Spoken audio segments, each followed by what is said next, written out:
to direct and guide us in all those consultations. And grant that we, having thy fear always before our eyes, and laying aside all private interest, prejudices, and partial affections, the result of our counsels may be to the glory of thy blessed name, the maintenance of true religion and justice, the safety, honor, and happiness of the Queen, the public weal, peace and tranquility of the island, and the uniting and knitting together of all the hearts of all persons and estates within the same, in true Christian love and charity, one towards another, through Jesus Christ our Lord. Amen.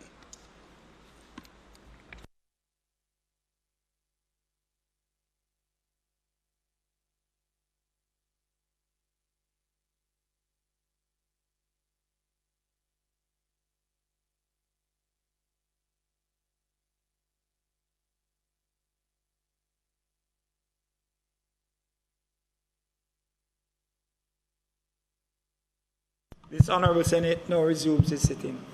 Can be seated.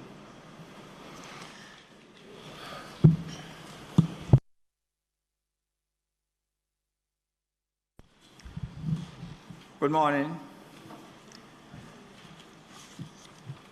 Before we proceed with today's business, there's a communication made from Mrs. Royce Smith, the widow of the late Mr. Ernest Smith, whom we had made comments, tributary comments, in the Senate. And she has written to the Senate expressing her thanks for the kind words which were made and which were communicated to herself and the family.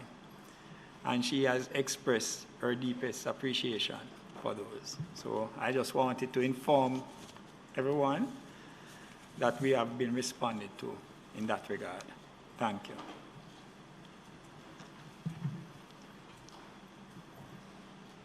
Statements by ministers. Bills brought from the Honorable House of Representatives.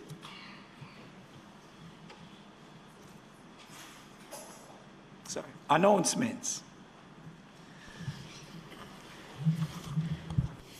Laid on the table of the Senate today are the following: Ministry Papers number 79 to 92, respectively, entitled Cabinet Agenda Issues and dated May 10, 17, and 31,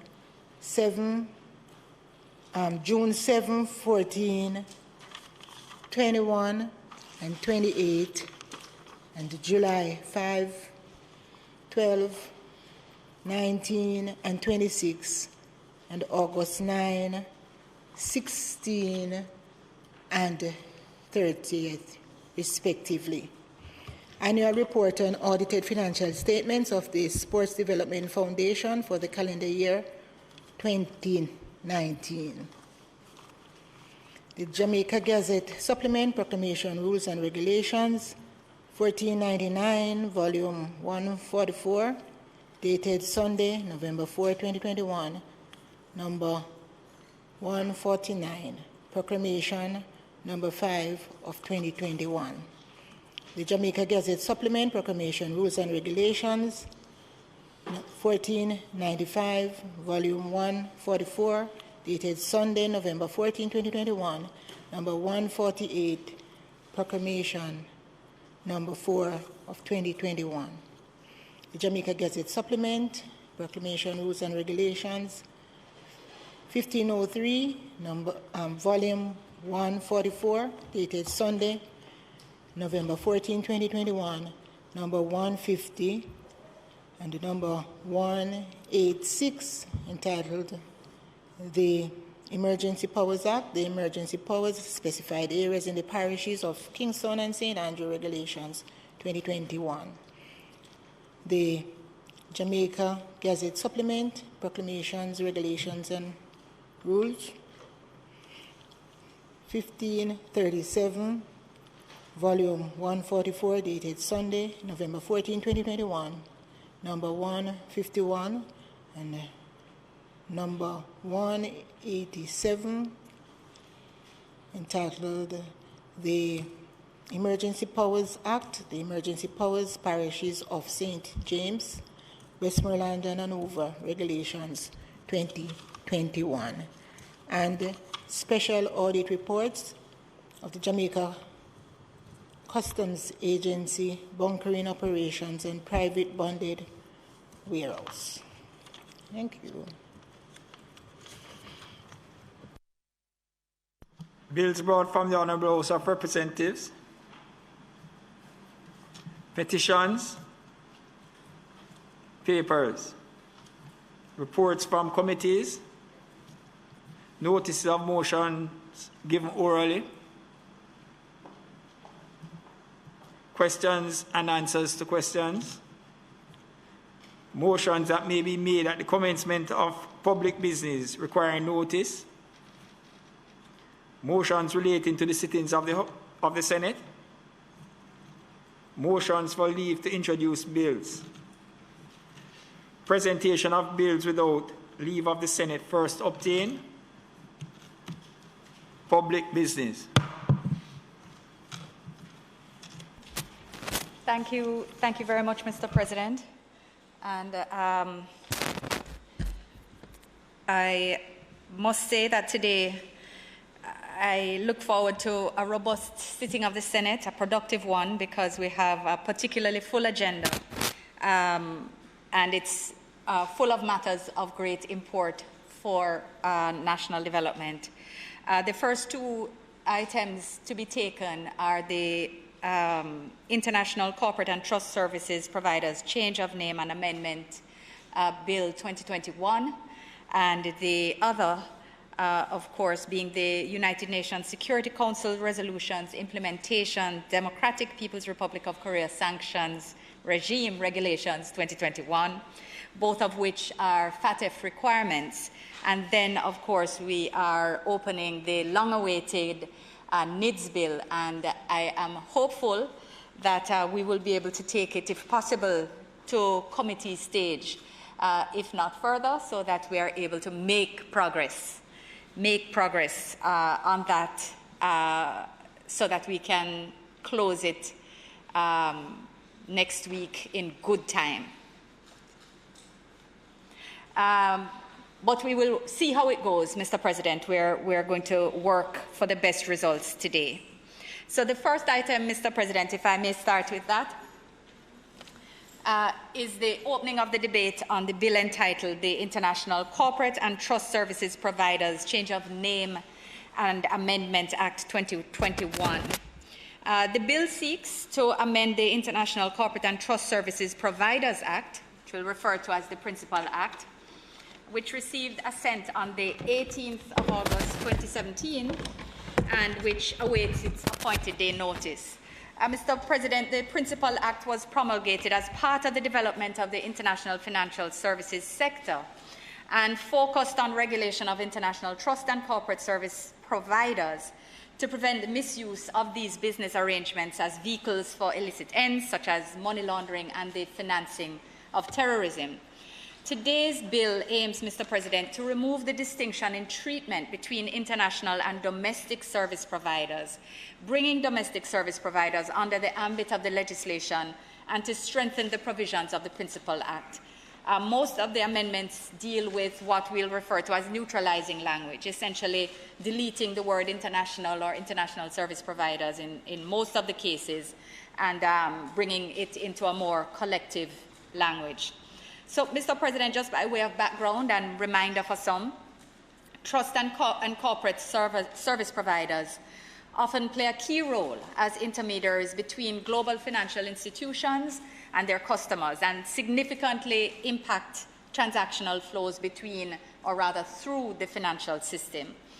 TCSPs, if I can call them that, are involved in a wide range of services and activities for their clients. They act as directors and secretaries of companies or similar positions. They provide registered offices or business addresses for companies. They act as trustees of express trusts, among others. And of course, there are special purpose vehicles and other mechanisms that are used to facilitate these services. Criminals may seek to exploit TCSPs to retain control of proceeds of their crimes through shell companies or trusts, while hiding the source and true ownership of these assets. So, of course, we know there's nothing inherently wrong in preparing companies, having companies that operate as holding companies or as intermediaries or have special purpose. There's nothing inherently wrong in that, but they are vehicles that can be misused, and accordingly, their regulation has come under greater and greater international scrutiny, and in particular, of course, on the radar of the FATF. So it was recognized, Mr. President, that there was a need to include domestic corporate and trust providers into the regulatory ambit of the Principal Act, because to maintain this distinction would have run afoul of the requirements and standards of FATF. And in fact, in the February 2020 report, and members would recall when that had occurred, this actually was one of the matters identified for correction in Jamaica's anti-money laundering, counter-terrorism financing, and counter-proliferation financing supervisory regime. And this, therefore, is the task before us today. So, Mr. President, I'll just do a brief clause-by-clause presentation of the provisions of the bill to make sure we're quite clear on them. The short title and commencement, of course, to be found in Clause 1, and recognizing that it should be read and construed together with the Principal Act. Clauses 2 and 3 delete and amend the long title of the Principal Act and remove the reference to international service providers, neutralizing the language to regulation of the providers of trust services and corporate services, which would include both international and domestic. And the short title of the Act is changed, therefore, to Trust and Corporate Service Providers Act. Clause 4 seeks to amend Section 2 of the Principal Act to insert, amend, and define some critical concepts, such as beneficial owner, constitutive documents, group, immediate relative, ultimate effective control, ultimate ownership, and firm, among others. I will only just deal with one of them, the matter of beneficial ownership, just because it's so fundamental, it's so critical to the ability of law enforcement and competent authorities to be able to identify the natural persons who may be responsible for any underlying activity of concern by a body, or who may have relevant information to further an investigation. Essentially, being able to identify the beneficial owner allows authorities to, quote-unquote, follow the money. It allows them, in financial investigations, to trace suspicious accounts and assets held by corporate vehicles and trusts.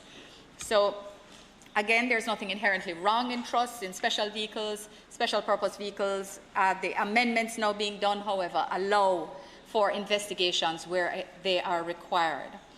Part of the approach and objective of this bill, apart from bringing together international and domestic TCSPs under the same regime, is an overall strengthening of the law so that the FSC's power, that is the Financial Services Commission's power, to regulate these service providers is also enhanced.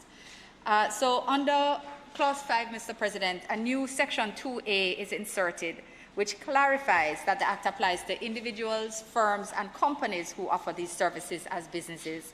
And Clause 6 emphasizes that the object of the regulator is to protect the interests of service providers through licensing and supervision. Clause 7 also sets out the application of the POCA, that is the Proceeds of Crime, Money Laundering Prevention Regulations of 2007 to these service providers. And Clause 8 establishes and clarifies that there are in fact 3 sets of licenses that are granted under this regime: trust service provider licenses, corporate service provider licenses, and a combined trust and corporate service provider license to give maximum flexibility to persons who wish to enter this sector and to provide services. Under Clause 9, the Commission is given powers to extend time for periods for requirements under this Act, time periods for compliance with measures under this Act. And Clause 10 and 11, again, neutralizing clauses as are many of these clauses, removing references to international service providers. Clause 12 provides that an application be sent to the Commission for the licenses to operate the services, and the information and documentation that needs to be submitted along with the application and a non-refundable application fee. But Clause 12 also requires the service providers to comply with the standards set out in the schedule to the bill and guidelines to be issued from the FSC from time to time. Clause 13 follows up again with amendments to neutralize the language, capturing both domestic and international. Clause 14 captures that a license remains valid unless suspended, revoked, or repealed.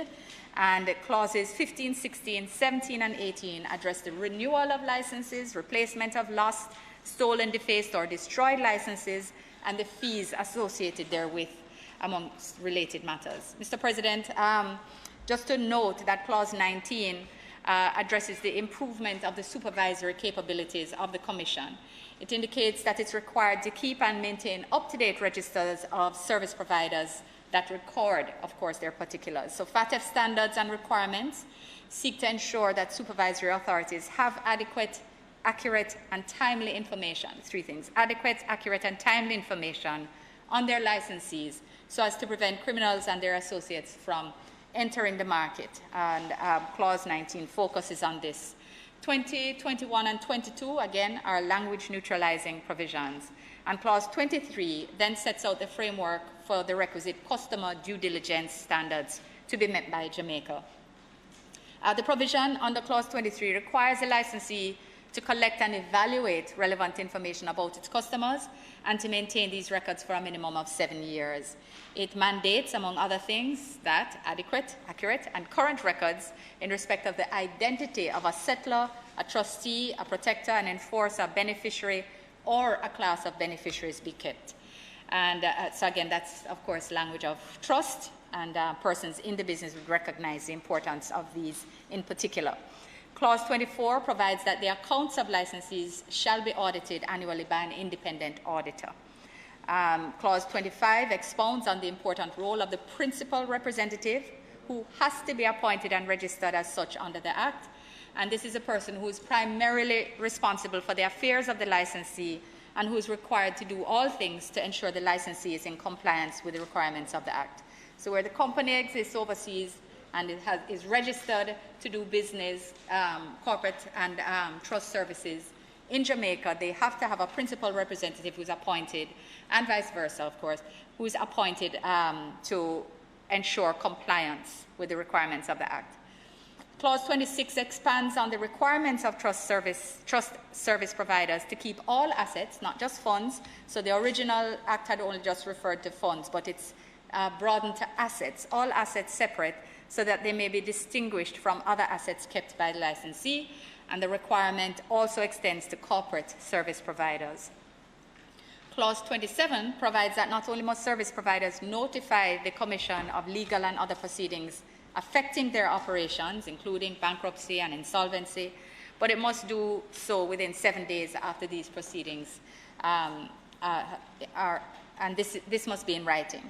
So, Mr. President, this is an important safeguard to allow the Commission to act quickly to protect customers and the public interest where appropriate, and a breach of this provision can result in fines or imprisonment. Mr. President, Clause 28 requires that a decision by a service provider to pass a resolution for voluntary winding up be published in the Gazette and in a daily newspaper circulated in Jamaica, so public notice. And Clause 29 deals with, again, language neutralizing, domestic and international to be treated the same way. Clause 30, in keeping with the earlier clauses, requires notification of clients as well in the circumstances of cessation of business, and it's to be noted that the Commission must be made party to any proceedings for the winding up or cessation of business of the licensee. Clauses 31, 33, 35 to 37, 40 to 42, and 44 are all language neutralizing provisions that, like others, amend references to international service providers. Clause 34, which was somewhere in there, is, however, a penalty provision. And Clause 38 allows the Commission to act in the interest of clients and to have competent persons investigate the licensee. And this is an important tool in the supervisory armory of the Commission. Clause 43 provides that the Commission must notify the licensee in writing if the license is revoked or to be revoked. And Clause 45 makes provision for the payment of a late fee if a licensee fails to comply with a requirement within the timeline given in the Act. Clause 46 ensures that guidelines issued by the Commission are approved by the Minister, and a breach of these guidelines can result in a fine or imprisonment. 47, again, deletes references to international, and Clause 49 gives those persons currently offering trust and corporate services 12 months after the appointed day to make an application for the appropriate license, because of course they'll be changing into the 3 categories which I listed at the earlier part of this presentation. Clause 50, Mr. President, amends the Act by inserting a first schedule that outlines the costs for the various licenses, the cost for renewal, and costs for the registration of the principal representatives, among other costs. And Clause 51 provides for a second schedule. Clause 50 and Clause 52 expands the schedule to include an outline of offences and their penalties. Clause 52 also makes consequential amendments to the Financial Services Commissions Act. Mr. President, there are also some consequential amendments in the Trust Act in respect of the duty to keep records and the duty to give information to financial institutions and designated non-financial institutions, among other important provisions. So, Mr. President, again, as I indicated, this bill, its passage, which brings together, or rather removes the distinction between international and domestic service providers in the corporate and trust services space, is critical to Jamaica's designation by the FATF, and it is also important to our maintenance of a healthy financial system as we grow that sector of services by deterring the use of this type of business operations for the purpose of money laundering, the financing of terrorism, or the financing of proliferation of weapons of mass destruction. And in that context, Mr. President, I submit this bill for the consideration of the Senate and its approval. Thank you, Mr. President.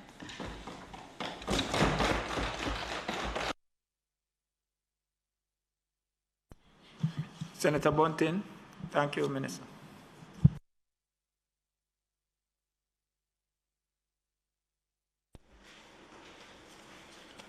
Thank you, Mr. President.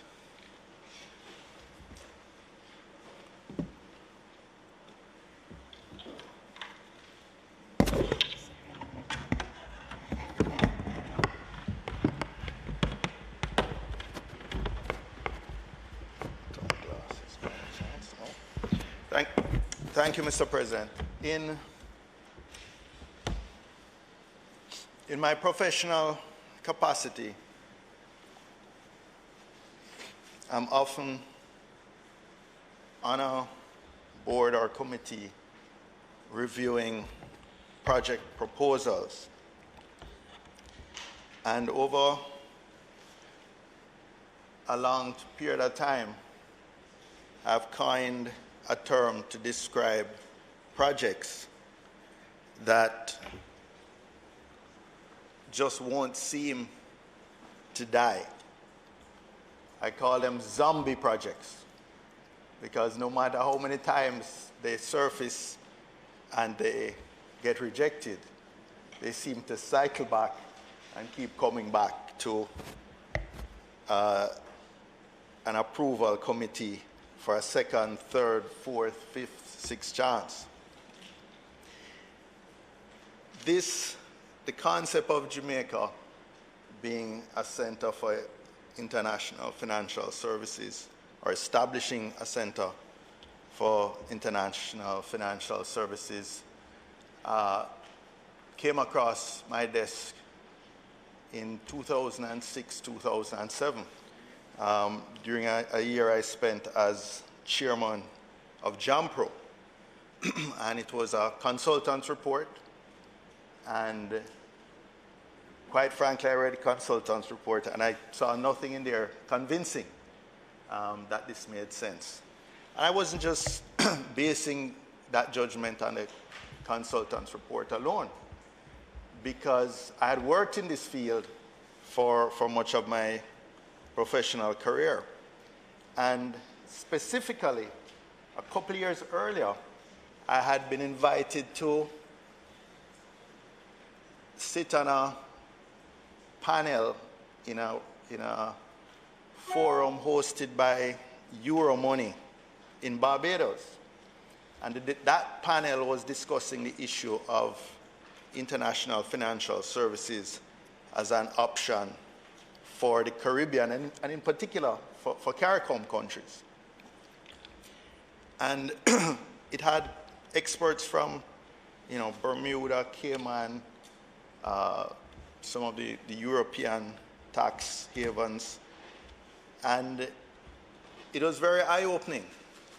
And I remember one particular professional making the comment when the suggestion was made, well, what about the prospects for Jamaica or Trinidad? I think it was being international financial service centers.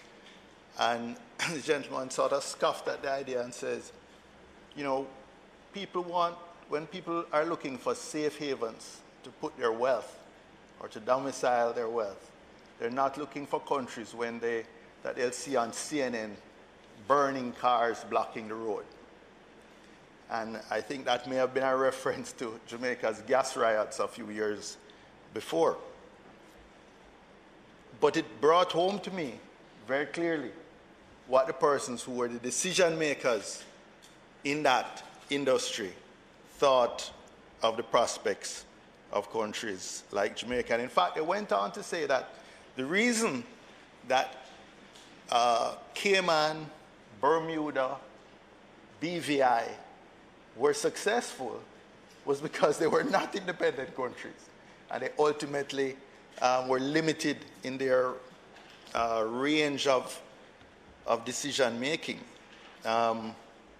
by the UK in those particular instances.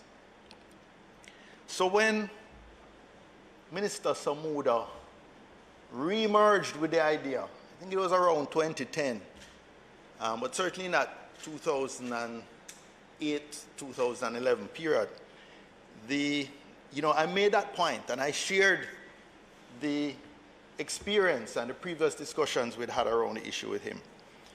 But he was convinced that it was an idea whose time has come. And I, just to refresh myself for this debate, looked at a story, I think it was in February 10th, 2011, a media report on the Minister of Industry, Investment and Commerce, Honorable Carl Samuda, who piloted the Jamaica International Financial Services Authority Act. This was over a decade ago. And he spoke to the several economic opportunities for Jamaica that the Financial Services Center would create, including significant employment for high-skilled workers among the professional cadre, and create linkages with other domestic sectors such as tourism. As a center of excellence, I quote, Jamaica's employment potential will be between 10 and 25,000. Government revenue can conservatively be estimated to range between 400 million US and 800 million US. Service provider revenue will be in the vicinity of 1 to 2 billion US dollars. And the obvious spin-offs that will flow from this investment. End quote, Mr. Samuda said. At the time, during that debate, I raised the point that I thought he was being overly optimistic. The then opposition spokesman on finance, Dr. Omar Davis, also warned that the European Union was increasing the pressure on some of the existing financial services centers, and they had the advantage of being well established, already had strong reputations in the sector. In fact, a point I made to Minister Samuda was that Jamaica was late to the game. In CARICOM, St. Lucia was way ahead of us. Barbados had established their own niche. But really the dominant players were countries like Cayman, Bermuda, and growing BVI. So I just didn't see where that our niche was going to come from. But as I said, the thing had a momentum of its own, and I have watched over the decade as iteration after iteration of additional pieces of legislation, amendments to these additional pieces of legislation, trying to complete a framework that's going to make this this project happen.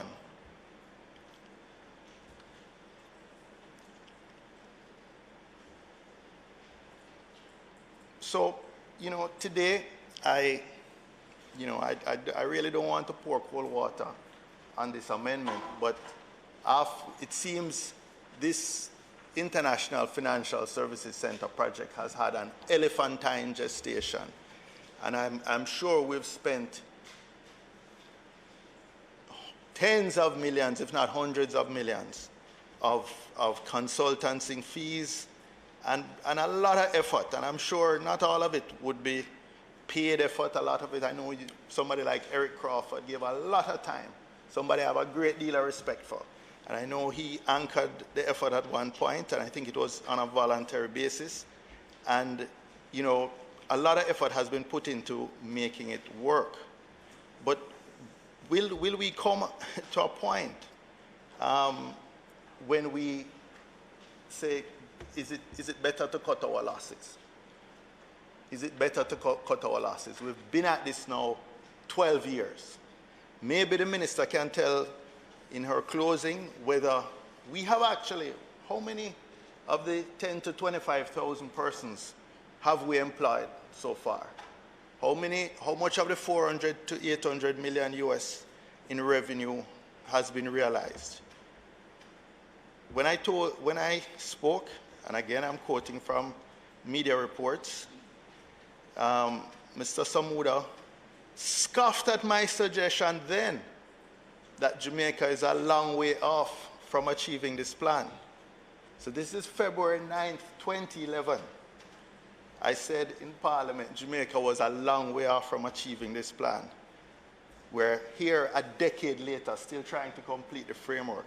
But when I made that suggestion, Mr. Samuda, and here's a report from the media, Mr. Samuda scoffed at suggestions that Jamaica is a long way off from achieving this plan. Quote, I hear the spokesman on national security, that was yours truly he's referring to then, suggesting that it is overly optimistic. Unrealistic, says the former Minister of Finance. The fact of the matter is that these other nations you are speaking to about in our region don't have the size of the professional cadre that we have. We are larger than all those put together. So I'm not sure if size gave us some advantage. But we're here again over a decade later, and we still certainly have not seen the fruit of a lot of effort that has gone in. And I'm not questioning the effort that has been put in. I'm not questioning the sincerity of the intention. But all I'm saying, as in any economic or commercial decision, there must come a time when we weigh, is this thing going to happen or not? Is it better to cut our losses now? Or maybe we say we'll just use the effort we have put in to make our framework for company law a bit wider in Jamaica and better, and use the lessons we have learned to make our local environment more conducive for business. But I'd really love to hear from you, Minister. What have we achieved in terms of jobs, in terms of revenues, and how much have we spent developing this idea what I call this zombie project over the last 12 years. In fact, it's more than 12 years, because it goes back to at least 2006 when the original consultancy was engaged. So we're talking 15 years now. Thank you, Mr. President.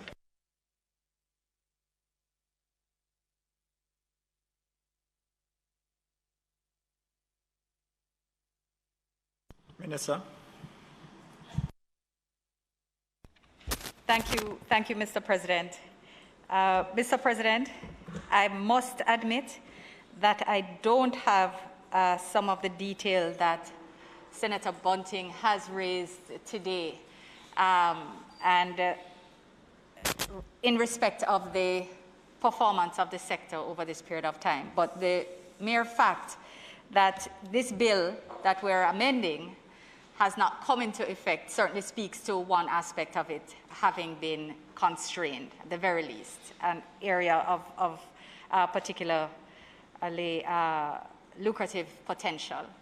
But what I would say, though, is that while you certainly could not be countermanded on the view that we're late to the party, recognizing that certainly when we moved to implement, we were also struck by the global food crisis, oil crisis, global financial meltdown. The entire world was trying to figure out how exactly to save the global economy, so that financial services in and of themselves came under pressure, even for countries that were in business.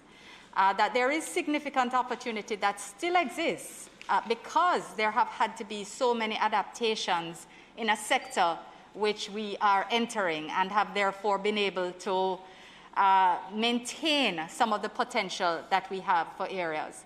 Certainly, competition will lie not only on our ability to provide the services and the cost of them, but recognizing that there are changes in the global tax regimes that will change some of what is possible for those who have been in the business already, and provide a bit of a leveling of the playing field in that regard.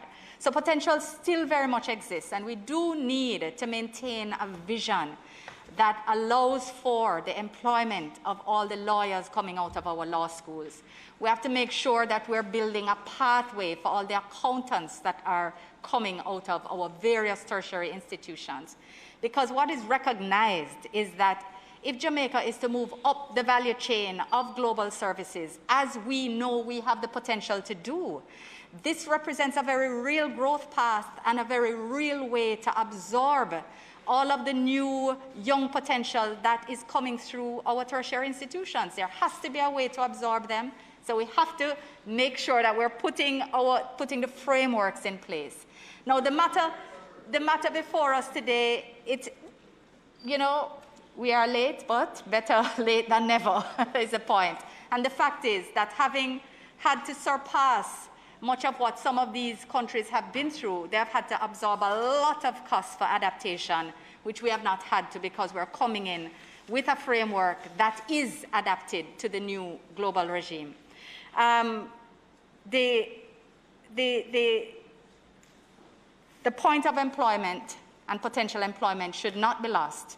But also, what should not be lost is the importance of the matter before us today, which is, in fact, the assurance of bringing the domestic service providers into the same net as international service providers, which is required by the FATF. And we all know that there are significant implications for us being grey-listed, and we all know that we want our country to increase, or rather to improve its rating by the FATF, and this is one of the things that are required.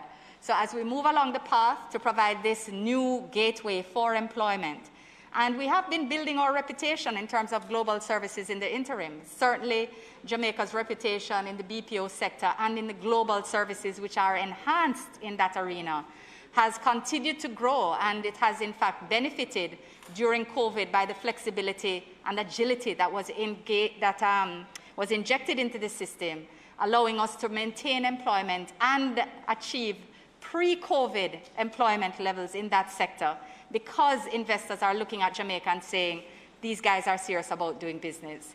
So yes, there has been a delay, but the vision is very much alive, and not only a vision, but there's an institutional framework to carry us through.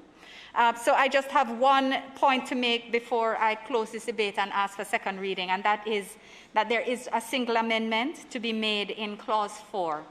And this is in paragraphs B1 and 2, that paragraphs B1 and 2, under the definition of beneficial owner.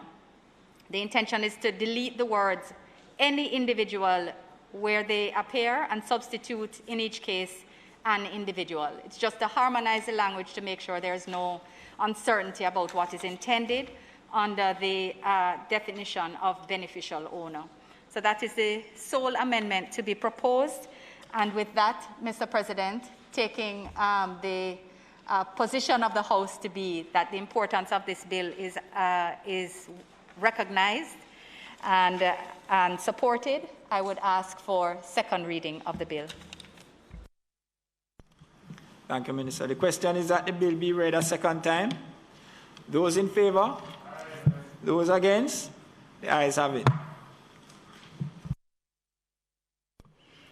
A bill entitled An Act to Amend the International Corporate and Trust Services Providers Act to regulate domestic trust service providers and domestic corporate service providers, to change the name of the Act to reflect the foregoing, to incorporate provisions which serve to deter the use of business operations under the Act for the purpose of money laundering, the financing of terrorism, and the proliferation of weapons of mass destruction, to require service providers to observe customer due diligence requirements, maintain accurate records and systems of internal controls, and to provide for connected matters. Read a second time. The Senate will now resolve itself into a committee of the whole Senate to consider the bill clause by clause.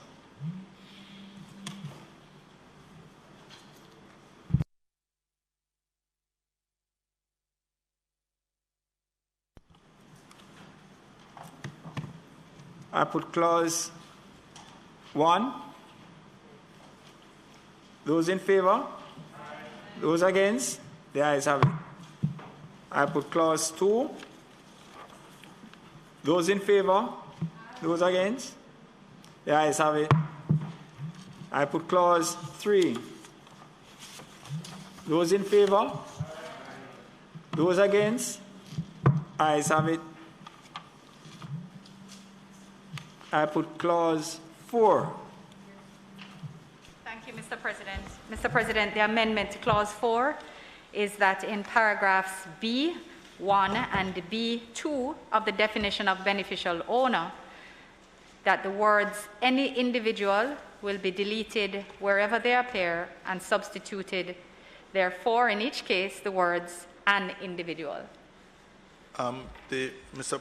President, just a clarification. In clause 3, it says we're amending the International Corporate and Trust Service, the name of the act, because we're now going to incorporate the domestic. So we're changing it to trust and corporate services. Now, in incorporating it in the domestic, clause 4, which we're now amending,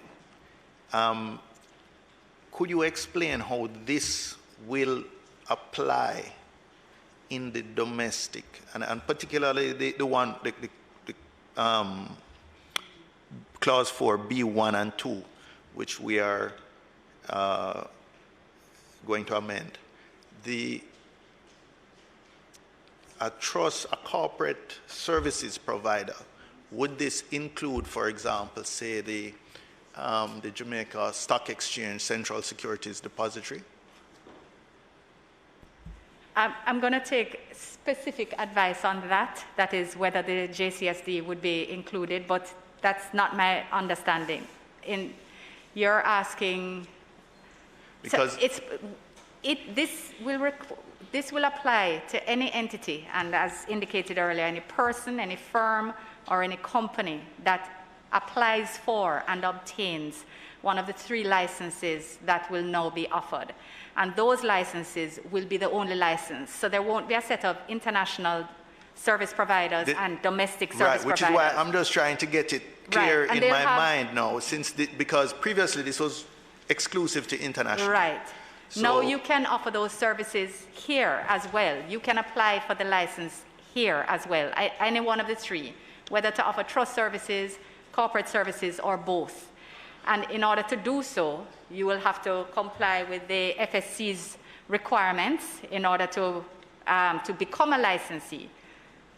Right, but okay, so what you're saying is that these disclosure of beneficial owners will apply to the shareholders of the licensee. Apply to any entity that operates under the license, yes. Right, any licensee, yes. So that they're, so if for example, JCSD was considered a corporate it couldn't just provider, be considered, it would have to apply and become a licensee. Oh, it wouldn't be required for them now to come under under this new regime.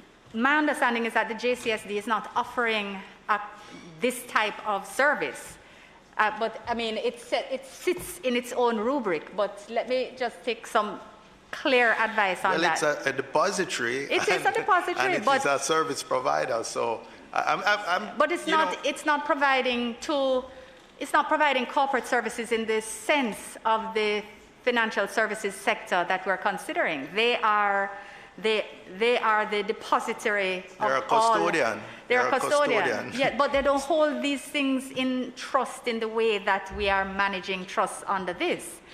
Meaning that they offer a national support service for the management of our stock exchange and the securities that are held thereunder, which is a little different than an entity. But Minister, you understand why I just wanted a clarification, because if so, it would have a very wide application to companies listed on our stock exchange. In all of these discussions, I've not heard anything. Raised. No, not at all. And these are persons who are getting into a new line of business, which is for banks to look at this as possibilities for individuals, partnerships and firms overseas or located locally who are going to offer this new suite of services, not the depository of our securities per se, because they're, as was being indicated, they are custodians, but they're not offering the type of service. I believe they offer some services that previously would have been offered by trustees, but I'll take your word for it. Yes, where they offer trustee services, where they do, then they would have to be captured by this. Yes, and they would have to apply for the relevant licenses, etc. So any entity that seeks to offer services which are provided for under this act, or rather under the Principal Act, which is this amending, will have to apply for the new licenses during the 12-month period within which, after the appointed day, to transition. Right. So they would. Okay. Thank you. Okay. So they're trust services guided. Which said corporate services provided, which seemed broader than strictly well, there's trust speaking. and corporate, and then there's a licensee for trust and corporate. Okay. All right. So I put the amendment to clause 4. Those in favor? Those against? The ayes have it. I put clause 4 as amended. Those in favor? Those against? The ayes have it. Senator Bunting, Minister, in respect to the others, any other concern that you may have, I go through them individually, right to 52.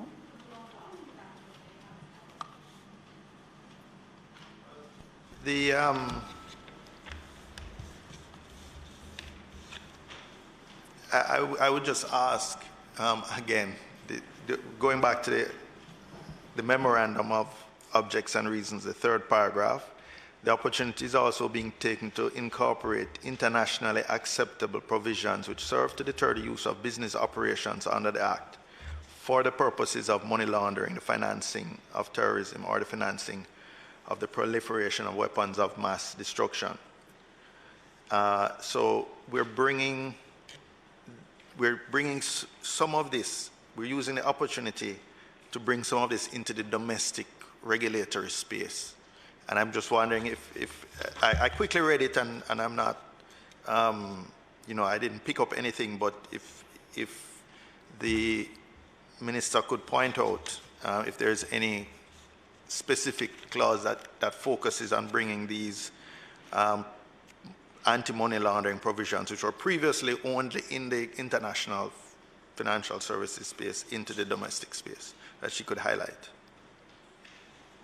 I mean, I would say everything that removes the language from the international space brings it into the domestic, but it doesn't take everything into the broader corporate scope. This still will refer only to licensees under this act, under the Corporate and Trust Services Act. As long as you're not a licensee under this act, you wouldn't be inadvertently now brought under this net. No, unless... I mean, I know there are other provisions for... And ways in which you would... For money laundering and anti-terrorism financing, etc. I just wondered if any new ones outside of the license. No, so things like strengthening the definition of business, of beneficial owner, etc. I mean, clearly that is part of the whole AML CFT. And that's... But that operates I think that was still. already done in some previous legislation. Yes.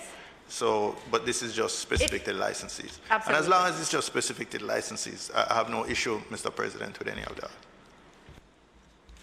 So, in respect to clauses 5 through to 52, we will take them en bloc. Those in favor? Aye. Those against? The ayes have it. I put the title and enacting clause. Those in favor? Aye. Those against? The ayes have it. The question is that I do report the bill as having passed committee stage with 2 amendments. Those in favor? Aye. Those against? The ayes have it. Sorry. It's one? There was an...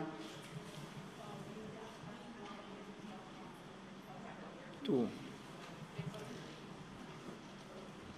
Thank you. All right, so I do report the bill as having passed committee stage with 2 amendments. Minister. Thank you very much, Mr. President. And applause, applause. I think we just had record time. You're not really moving. Right, I asked for 3rd reading of the bill, Mr. President. I'm looking to break real records. All right, so we'll have the reading of the bill for the 3rd time. Those in favor? Aye. Those against? The ayes have it. A bill entitled An Act to Amend the International Corporate and Trust Services Providers Act to regulate domestic trust service providers and domestic corporate service providers, to change the name of the Act to reflect the foregoing, to incorporate provisions which serve to deter the use of business corporations under the Act for the purposes of money laundering, the financing of terrorism and the proliferation of weapons of mass destruction, to require service providers to observe customer due diligence requirements, maintain accurate records and systems of internal controls, and to provide for connected matters, read a 3rd time and passed.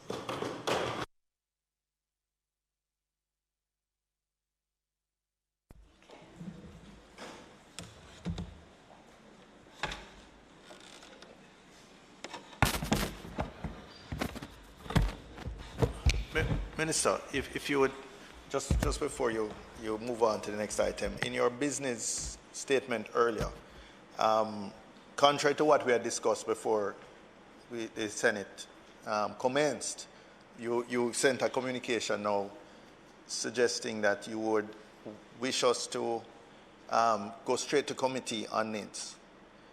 Earlier this morning, I had explained that for a variety of reasons, we would have preferred if the debate was not closed today, but closed next week when we could go to committee and go through all its stages. I even explained to you we have members who are not well and would have otherwise have participated if allowed. So I'm just trying to understand the urgency to, because once we carry it to committee, the debate has ended. So even if we don't complete the committee today, but we would have closed the debate, I think if we would allow the debate to close next week, we would have much less work to do in committee. And I would really beseech you, since we would be going over into next week anyway, to have third reading of the bill, that we just allow those members who are either not present or not fully prepared to participate in the debate today to have that opportunity one of the 2 days, from 1 and 2 days next week. I think, Mr. President, so my language had been for us to try to get,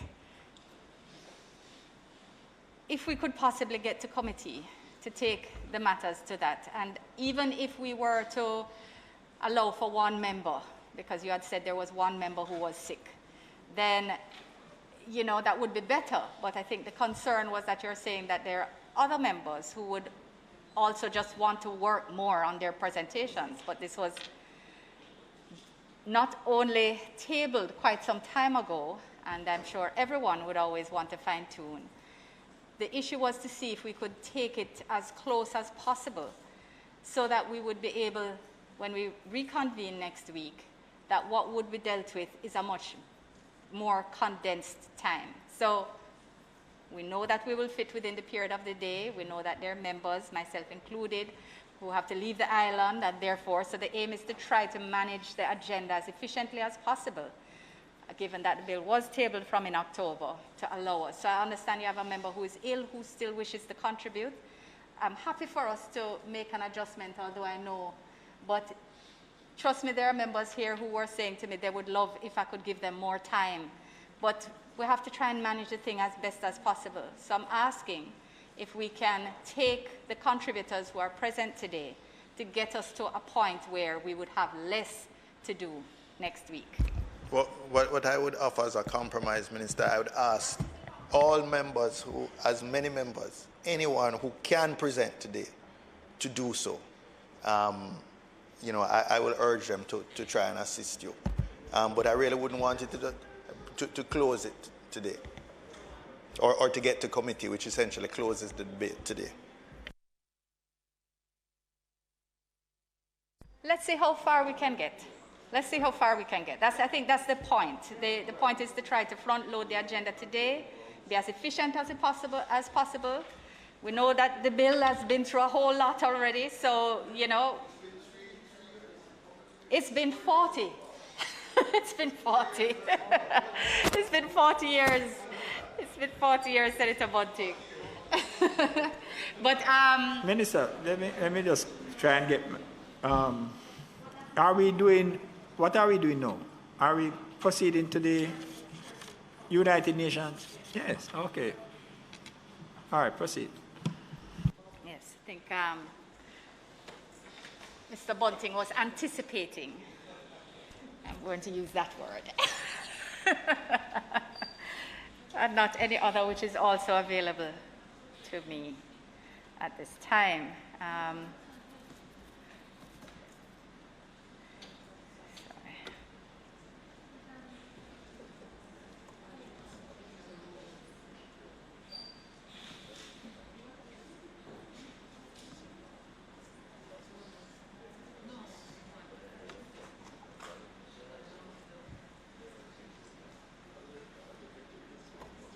Right.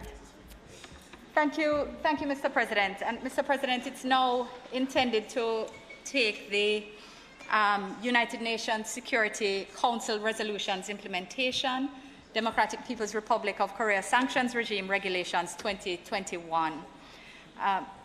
Mr. President, Section 3 of the UN Security Council's Resolutions Implementation Act, or the UN Act for short, empowers the minister responsible for foreign affairs to make regulations under that act. And having exercised that power by making regulations which may now be cited as the UN Security Council Resolutions Implementations, Democratic People's Republic of Korea Sanctions Regime Regulations 2021, which we'll refer to hereafter as the DPRK regulations. I am now seeking their approval, having been tabled last week and dated the 8th of November. I'm now seeking their approval from the Senate so that they may also be approved in that other place. The DPRK regulations are intended to implement a suite of UN Security Council resolutions relating to the prevention, suppression, and disruption of proliferation of weapons of mass destruction and its financing in relation to the DPRK. The resolutions are important as they form a part of the global response to terrorism and other threats to international peace and security. Mr. President, Jamaica has a solid reputation as a reliable and responsible member of the international community, including in matters of global peace and security. We've always played an active role in combating threats to international peace, including making representation at the highest levels, for example, through our presidency of the UN Security Council in the early 2000s, and of course by allowing our nationals to serve on international peacekeeping missions. Members may recall that in 2013, Jamaica enacted the UN Act in order to further strengthen the domestic framework for the implementation of UN Security Council resolutions. Now, UN Security Council resolutions are often country-specific, and they're imposed where there is a credible threat to international peace and security. Under Article 25 of the UN Charter, all member states of the UN are obliged, they're under an obligation to implement Security Council resolutions once they are taken pursuant to the Council's powers under Chapter 7. And the resolutions made in relation to the DPRK are resolutions made under their Chapter 7 powers. And that is what brings them here under our Act. What I can indicate, and just after having done a little bit of research, as Senator Scott Motley and I were discussing the context earlier, that when the Act was passed, there was in fact one resolution that had been passed in relation to the DPRK, and that was passed with the Act. And it was a narrow scope resolution, nothing close to what the suite that are before us. It identified some individuals in respect of whom some assets would be frozen and dealt with one or two other issues. But this is certainly by far the most comprehensive suite of resolutions that have been issued in respect of this country and that are being brought under the regulations. This is so because it has also come under the FATF radar, so it's a matter of focus for us. And there is another country in respect of whom there is another suite of resolutions, and that country has also come under the FATF radar, and therefore we are developing the regulations that will be passed for implementation, again, under the Chapter 7, those resolutions having been issued under the Chapter 7 powers of the United Nations Security Council. So these updated regulations comprehensively address the situation in the DPRK, and they implement a range of UN Security Council resolutions which have been reproduced in the schedules for ease of reference on the day that you have a little time for some light reading. They were tabled last week. And, they certainly provide for an interesting understanding of the scope of matters that the UN deals with and the level of detail that the Security Council addresses, with which they address these matters. And they also account to some extent for the time taken for these regulations to be developed, because they are extremely detailed and very wide in their scope. So, Mr. President, in addition to allowing Jamaica to play its part in maintaining international peace and security, these regulations will form part of our implementation of Recommendation 7, the numeral again just by coincidence, of the FATF's international standards on combating money laundering and the financing of terrorism and proliferation of weapons, so the FATF recommendations. The FATF recommendations set out a comprehensive framework of measures which countries should implement in order to combat these crimes, these organized crimes. And Recommendation 7 requires the countries to implement targeted financial sanctions to comply with the UN Security Council resolutions, including those concerning the DPRK. So I remind that as a member of the CFATF, the Caribbean Financial Action Task Force, Jamaica is regularly assessed on compliance with FATF recommendations, and we've therefore been working. I know Minister Clark has spoken about it in several contexts, and we have certainly taken matters here in relation to our action plan and what needs to be done to implement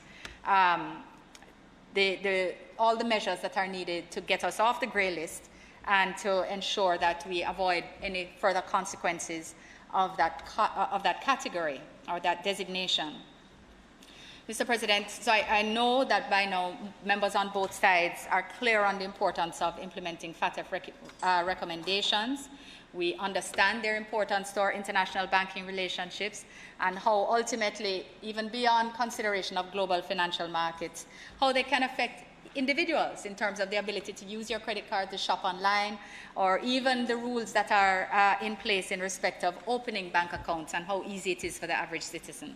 So we want to ensure that our people and our businesses are able to transact without the challenges that can be brought about by negative designations by the FATF. Implementation of the DPRK regulations form part of these latest measures, and they are seeking to comply with the timelines also set by the CFATF. In view of our obligations under the UN Charter, which I spoke about earlier, that is the Article 25 resolutions, the DPRK regulations have been drafted in summary to do the following: to designate, in accordance with the relevant UN Security Council resolutions, any person or entity engaged in providing support for or acting on behalf of the DPRK's nuclear-related or other weapons of mass destruction-related and ballistic missile-related programs, to prevent items being exported to or imported from the DPRK that could contribute to the nuclear or ballistic missiles program or other weapons of mass destruction programs of the DPRK, or to contribute to activities prohibited or the evasion of measures imposed by any relevant Security Council resolutions. C, to prohibit activities of persons that could contribute to the nuclear or ballistic missiles programs or other weapons of mass destruction programs of the DPRK, or contribute to activities prohibited or the evasion of measures imposed by any other Security Council resolutions, such as making a sanctioned supply, procuring import-sanctioned items or other items from the DPRK, providing sanctioned services and sanctioned commercial activities. And these are all terms that are used and defined in the regulations. They certainly relate to matters like iron ore, copper, zinc, and other metals that can be used in the proliferation of weapons, and commercial services, including bunkering and financial services, etc., that are not permitted at large under this Act. The regulations provide for freezing of assets owned or controlled by designated persons or entities. They prohibit activities and services in respect of DPRK vessels, such as owning, registering, or leasing them, and again, as mentioned, the bunkering services to DPRK vessels. They prohibit the procuring from DPRK services related to arms and related materials, such as technical training in relation to the provision, manufacture, maintenance, or use of arms or related material.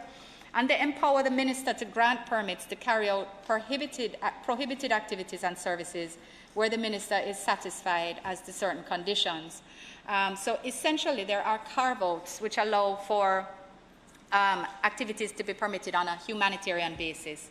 So, for example, if there is a request for overflight permission and the vessel or the aircraft is a DPRK registered vessel and therefore caught by this, but it is required to fly over Jamaica for humanitarian purposes or to land here for emergency or humanitarian purposes, permission can be granted, specific authority can be granted. But at large, their overflight, etc., all of that is prohibited by sanction. Similarly, if there's a vessel that was in Jamaican waters which met in emergency circumstances, there is the possibility of boarding, assisting, of rescuing persons, of allowing them entry and landing for the purposes of humanitarian or emergency circumstances. So there's always that. And in fact, food is excluded from the sanction services where required for humanitarian purposes. It's not, general trade is not permitted. And, pardon me? Humanitarian. So there's a humanitarian carve-out. But what there is, I think, in terms of our context, we can recognize that we actually do have diplomatic relations with the DPRK. Those were opened in 1974. And they even had a small mission here in 1979, and then it closed. Trade, however, between us is pretty much non-existent. And in fact, while there had been some in 2001, was at zero in 2001. In 2014, which is the last figure that I have, there was export of scrap metal to the DPRK, exactly.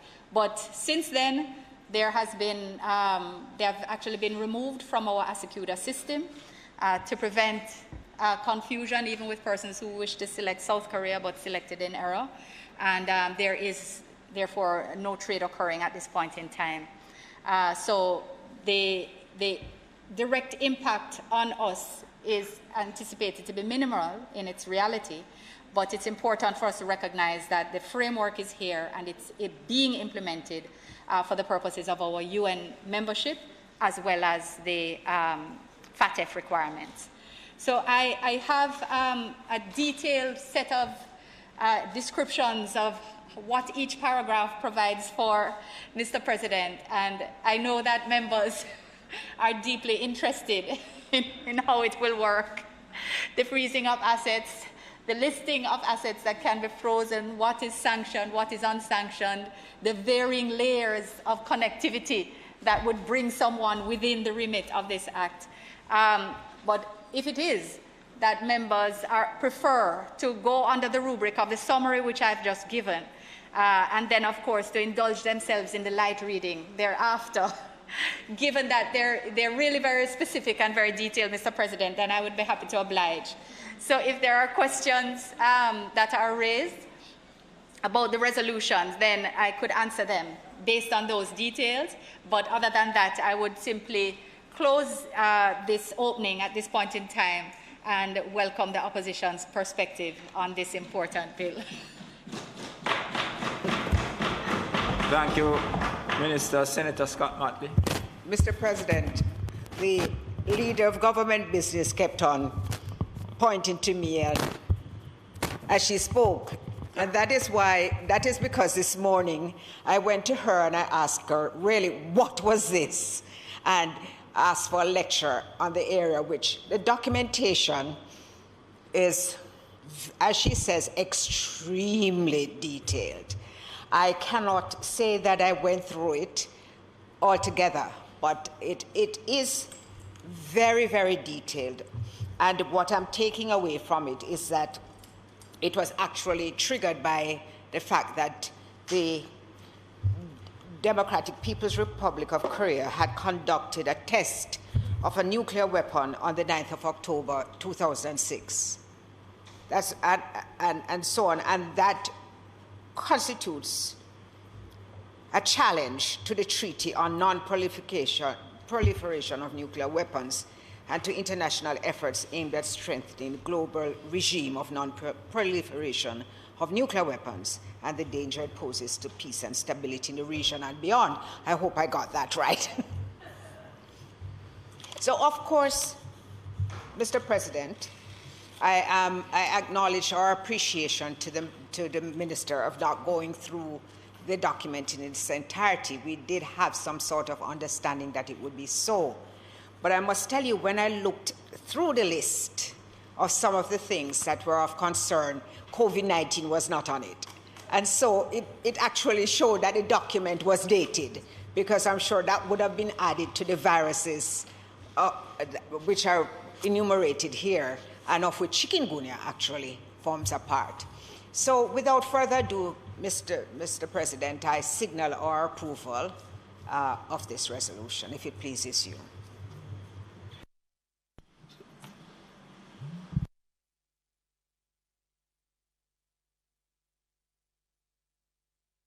Thank you very much.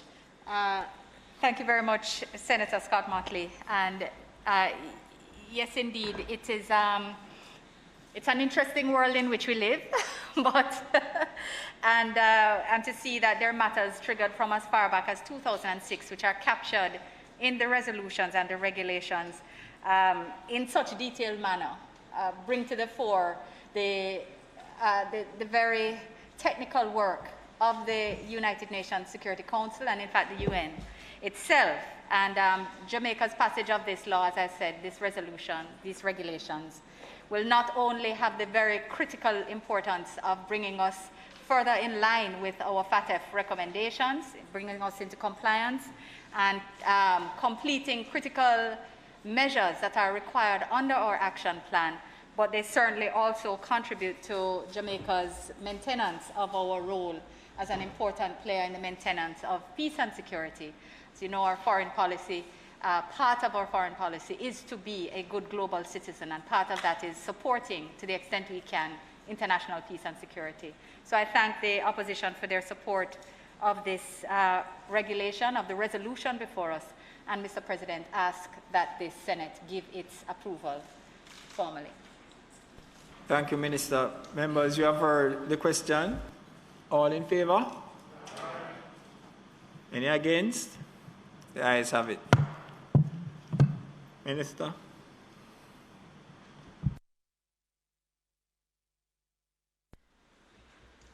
Mr. President, I hope it is not too early to say that if I were to have said, what would my dream day in the Senate look like? I have to say that for several reasons this would come pretty close. So again, I thank the opposition for their cooperation and for their support. These are indeed critical matters. The FATF program is one that affects us all as Jamaicans, as professionals, even in the areas in which we work. And therefore, it's, and that's public and private sector. So it really is very good to be able to move these matters through the Parliament and ensure that we're able to have the best foot forward at the next FATF report, which is imminent. It is now intended, Mr. President, to move to the opening of the National Identification Regulatory Authority, National Identification and Registration Act. And I'm just taking 1 second. I had too many documents open here. So, craving your indulgence, just to indicate. I'm trying to find the right document.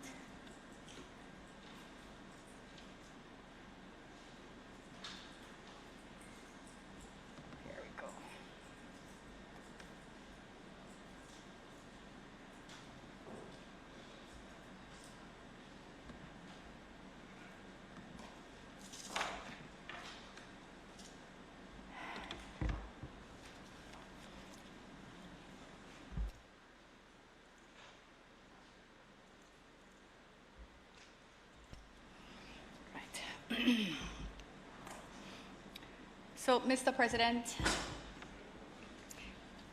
I am honored to rise once more today, this time to open the debate on the National Identification and Registration Act 2021. Mr. President, this bill aims to provide a secure national identification system for Jamaica, and secure national identification system for each and every Jamaican. The system seeks to provide one comprehensive ID, Mr. President, the language of which sounds so simple, but the implications for which are so broad and complex. What we're pursuing, Mr. President, is simply put, one person, one identity. And I am honored and proud that this government has brought this landmark legislation, which has been more than 40 years in the making. The national ID system advances changes that will have a positive impact on Jamaica, a lifelong positive impact on Jamaica's development and on the potential for Jamaican citizens. It will give Jamaicans a standard, dependable, and free and secure method of legal identification. Mr. President, legal identification is important. The ability of someone to identify themselves is important. It is critical. It is a privilege that many people take for granted in Jamaica. When you recognize the extent to which your ability to identify yourself and formally do so is important to access services at the public sector level or from the public sector, so public sector services and private services. The ability to access vital services as critical nowadays in COVID as vaccinations or immunizations from when you're a baby, education, social protection, financial services, formal employment, just a matter of simple employment, to be able to identify yourself to your employer and have your employer accept who you are, to accept, or rather to access government-funded social services even. These are benefits of national identification which are taken for granted by many people who access easily, who navigate the halls of every service easily. But unfortunately, for thousands of Jamaicans, the absence of proper identification is a significant barrier for their ability to change their lives, to make progress, to access services, to simply receive government benefits.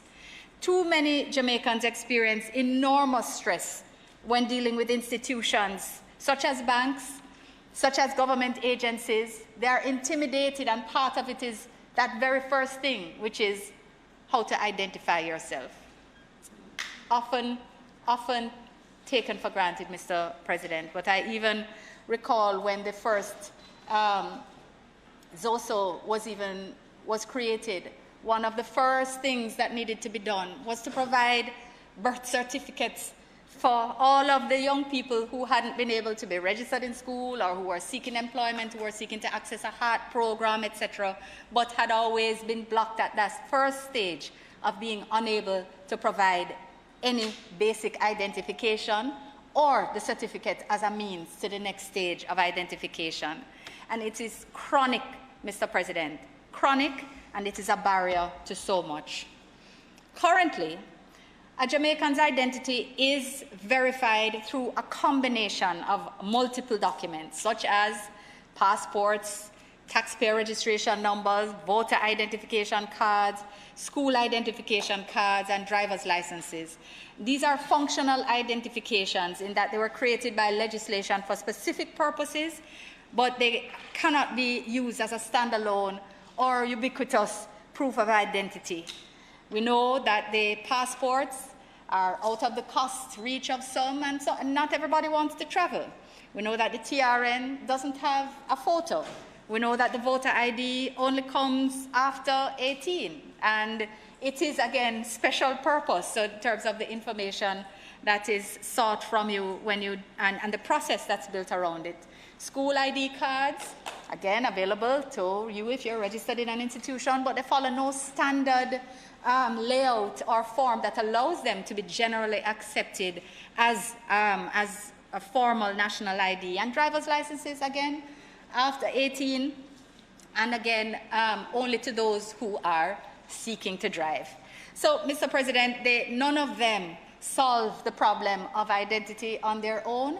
And in many cases, Jamaicans are blocked at the point that they're required to provide 2 of these, or 1, and how many references from JPs and pastors. And it is, Mr. President, not the best way to allow our citizens to be their best self and to self-actualize.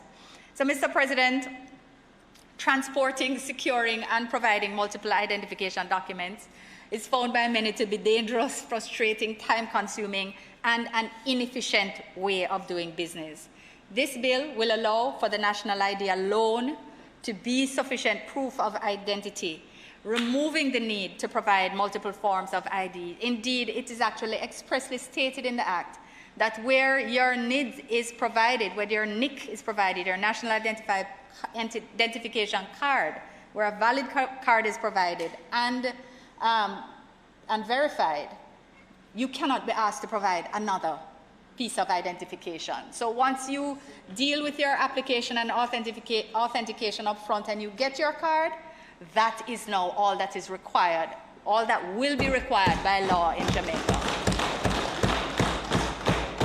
So if you can imagine the simplicity of going to access a service and simply having to find your national ID card and present it. You don't have to go find a JP who gone on lunch and then you have to go find a bus fare to come back because they said that him say he's gone for lunch, but it should be truth. They're not sure what time he's coming back. And to find a pastor who is doing other things in missions in another parish and won't be back for the next 2 weeks. And your business and your system is held up because you need these persons to say that you are who you are in order for you to either open a bank account, for you to get credit, to pay down on your on the household appliance that you're hoping to be able to bring for the Christmas. Simple things, Mr. President, that a lot of people take for granted, blocked because of these difficulties around ID. And once this bill is passed and the NIDS comes into effect, that is a full system, no longer will Jamaicans have to register multiple times as well with government agencies. You go to NIS, you have to give them 10,000 things. You go to NHT, you have to give them 10,000 things. All of the same information you have to get so many times to give to different government agencies because there is no standard method of identification.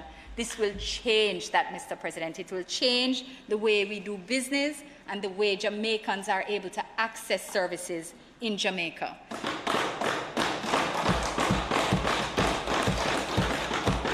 And I want to make that clear. That means getting your pension, getting your funeral grant, getting your PATH benefit, all of these things, getting your care package, your COVID allocation grant. These types of things would be much simpler, can be much simpler, and will be much simpler with the need. Mr. President, those who carry a national ID, who carry your NIC, will also be protected against identity theft and fraud, and the NIDS will provide greater security and privacy of personal information. And this is because it's going to attach the biometric ID. So not only would you have a card, but the card will be protected by the fact that you're uniquely identified by your fingerprint, by your face, your digital image, which will also reduce the risk of identity theft. And this is something that's being experienced all over the world, countries with social security cards, but they're not protected by biometrics. It has now become a massive industry, how people offer services to protect that ID, because the social security ID is not protected in itself. It doesn't have any biometric with it. And so there's a whole industry that costs people a whole lot of money to be able to protect their identity. And if they can't afford it, then they're simply vulnerable to identity theft. But this new ID will be protected by strong security, strong privacy networks, and of course the best practices to which we'll speak later. Mr. President, this bill is also a broad and living representation of the views of the Jamaican people because it has received contributions from a broad range of stakeholders, citizens, members of the diaspora, various interest groups, we had 32 sittings of the Joint Select Committee, and all of those sittings were robust, collaborative, fruitful, in addition to the many consultations that took place outside of that. And of course, the ruling of the court in respect of the original bill has been perused in detail, and its concerns addressed in this new framework which has been passed in that other place. So, Mr. President, the legislative framework for the National Identification and Registration System, it has been strengthened, it has been improved, and it will now recognize and protect the right to privacy of an enrolled individual, particularly as it relates to the protection of an individual's data and identity information. It will strengthen the organizational and governance structure of the authority, and it will ensure that penalties reflect the gravity of the offenses created under the legislation. It will ensure that there is strong independent oversight of the authority, and it will ensure that a comprehensive enabling structure exists to facilitate the implementation of the NIDs. Most importantly, or as importantly, this legislation expressly requires the encryption of personal information and compliance with international best practices for information security. And for those who are not clear on what encryption means, it means that the data is treated in a way by the computer that makes it impossible for anyone to read it unless they have that special computer key. It's a way to put the highest protection possible in a digital context. So all of the personal data, personal information that is provided under this bill will be encrypted, Mr. President. And there are other mechanisms that are in place and that we'll mention that protect the system and protect your information. So the bill comprises 7 parts, 4 schedules, and 38 clauses. And the time that I saved in going through the regulations for the DPRK, I will now use to go through all of the details here, Mr. President, as best as possible, and trying to move as quickly as possible. Clause 1, as always, deals with the short title and commencement, and it provides, importantly, Mr. President, that the different sections of the legislation may be put into operation at different times.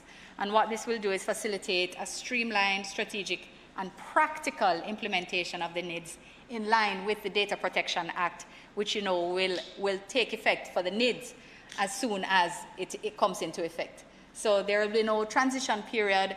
Generally, under the Data Protection Act, companies will have a transitional period to comply with the DPA, but not so for the NIDs. Once it comes into operation, the Data Protection Act will apply to it, and therefore it will be implemented in stages that allow that to be done in a practical way and a compliant way.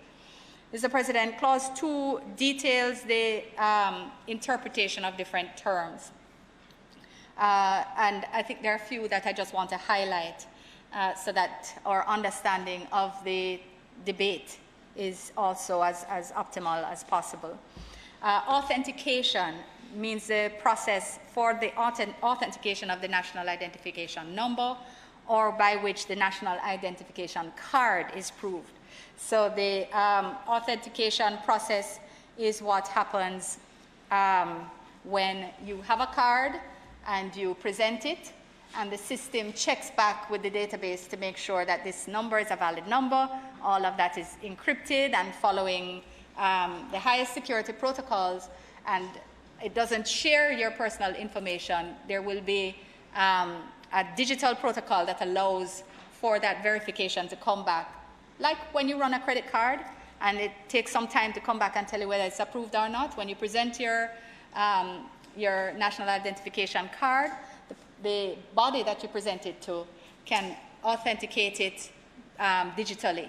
And they will simply need to enter into arrangements with the authority that govern confidentiality and all the other terms that will be required to protect your information, simply to authenticate it. And so the closest analogy that I have is when you run a credit card and you wait a few seconds for it to come back approved or declined. That's how the body will check that you are in fact who you say you are. But that's how simple identification will become, not the hoops and hurdles that currently exist for us now. Mr. President, the authority will be the National Identification and Registration Authority, which is established under Section 5. And civil registration means the inclusion of information under a civil status register under the Registration, Births and Deaths Act, the Adopted Children Register under the Children Adoption of Act, or another register which is required to be kept by the Registrar General under any law, any other law. Mr. President, civil registration databases mean the databases established pursuant to Clause 9, Section 9(1)(b), and the enrolled individual means the individual whose identity information is in the National Identification Database. Enrollment means the collection of identity information for storage in the National Identification Databases, and identity information means the biographic, so the stuff about you, your name, your address, your birth date, or biometric, your fingerprint, your facial image, and your manual signature if you're over 18, and numerical information that may be collected under Section 11 in relation to the individual, and that will of course be your, whether it is your assigned TRN or your driver's license number or passport number, whatever it is that they ask, so that the accumulation of the information you provide will create the strongest, unique identifier of you as an individual. The inspectorate will be the National Identification and Registration Inspectorate, which is established under Section 27, and as we all know now, that will be the Electoral Commission of Jamaica. And national databases means the databases established under Section 9(1), Clause 9. National ID card, or the card, we'll also refer to as the NIC, the NIC. That's the card that's issued under Section 6. And the National Identification Databases means the databases in which all the identity information collected under this Act is stored. And they will use different databases, Mr. President, as another security measure so that all information is not in one space where it can easily be collected or collated and used. It will be in separate databases, which is an additional layer of protection in addition to the encryption spoken about earlier and other security mechanisms. Mr. President, the National Identification Number, the NIN, you'll hear me speak of the NIN, is the National Identification Number, and that's assigned under Clause 15. And I just want to pause here again to emphasize that as per the public's recommendations, and this is of course coming through the Joint Select Committee, the registration number assigned to an individual under the Revenue Administration Act, which is commonly called the tax registration number, so the TRN, will be used as the NIN. I'm going to refer to it as a registration number, and that's how it's referred to in the Act, because essentially it is not the number is not being issued to you for tax purposes, and therefore it's not going to be issued as a TRN, although it comes from the same system. So just for clarity, it is not that you are getting a TRN per se, but you are getting that random number generated pursuant to the Revenue Administration Act, and if you have one already, it can be your NIN going forward. It will be your NIN going forward. So, Mr. President, again, continuing with Clause 2, the national identification databases established will be for the national identification numbers, the national identification cards, the national identification system includes the databases, the national identification numbers, the national identification cards, and the processes, automated retrieval and storage, procedures, plans, networks, services, measures, and interconnected and other associated elements for the enrollment of individuals, the verification of their identity, and the authentication of national identification numbers and national identification cards. Verification, Mr.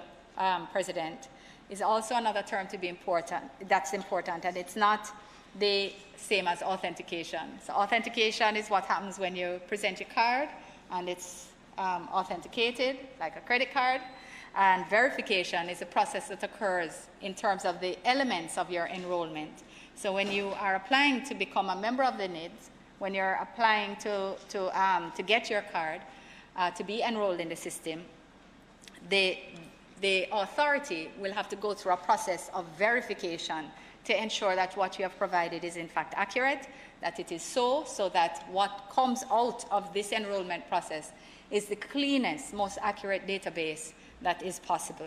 And this is the point that has to be so robust, Mr. President, so that this is how it is, that we're able to say in this law that when you have done this process, no one else is allowed to ask you for another card. The card that you have is verified, and it's verified by a robust mechanism, which means that we can stand behind it, and it must be accepted.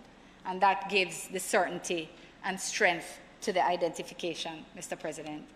So Clause 3 sets out the objects of the Act very simply, that the Act seeks to provide for a system of national identification and the administration of the civil registration system in conformity with the laws applicable to civil registration, the protection of identity information, and other personal data. So very simply put, but it is quite clear, Mr. President. The Clause 4 states the classes of persons, or rather the categories of persons who are eligible to be enrolled in the NIDS, that is all citizens of Jamaica and individuals ordinarily resident in Jamaica. So to be ordinarily resident, which is defined here, a person who, having a grant of leave, which is a technical immigration term, to remain in Jamaica, has resided in Jamaica for a period of at least 6 months prior to their application, they can enroll in the NIDS. Or individuals who have a grant of leave to be in Jamaica to study, they will be considered ordinarily resident. So you can apply at the start of your study period. You don't have to be here for 6 months first. But if you're here for work, here for consultancy, etc., here for any purpose that allows you to have had grant for leave, you must be here for 6 months before you can apply. And I just want to say, in respect of the question that's always raised in respect of the diaspora, once you are entitled to citizenship, you are entitled to apply if you can demonstrate that you're a citizen.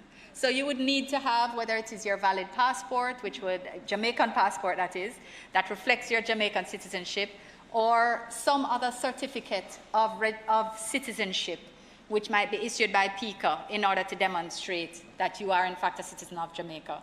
And of course, your citizenship, your entitlement to citizenship, is determined by the Constitution of Jamaica. So the members of the diaspora would be able to, of course, apply to be enrolled in Jamaica once they're able to demonstrate their continued citizenship. And in terms of rolling out further, there will be other systems that are put in place elsewhere.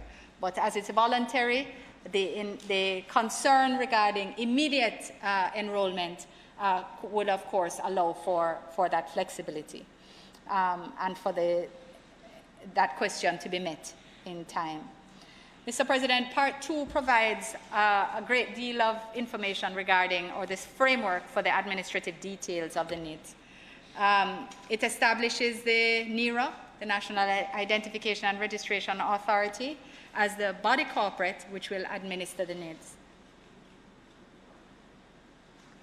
It also outlines the functions of the authority, which will be responsible for high-level strategic functions such as administration of the NIDS, development of policies and procedures to operationalize the NIDS, development of appropriate systems and protocols for the security, secrecy, and necessary safeguards of information in the databases, ensure compliance with the NERA legislation and other applicable legislation, including expressly the Data Protection Act, the Public Bodies Management and Accountability Act, and the Financial Administration and Audit Act. Mr. President, the authority will also assume the administration of the civil registration system in Jamaica. So this is in keeping with international best practice of civil registration and identification, where these areas are undertaken under one umbrella, as each area serves to strengthen the other area and to facilitate the achievement of the respective functions. Mr. President, the Registrar General's Department will therefore cease to exist as an executive agency.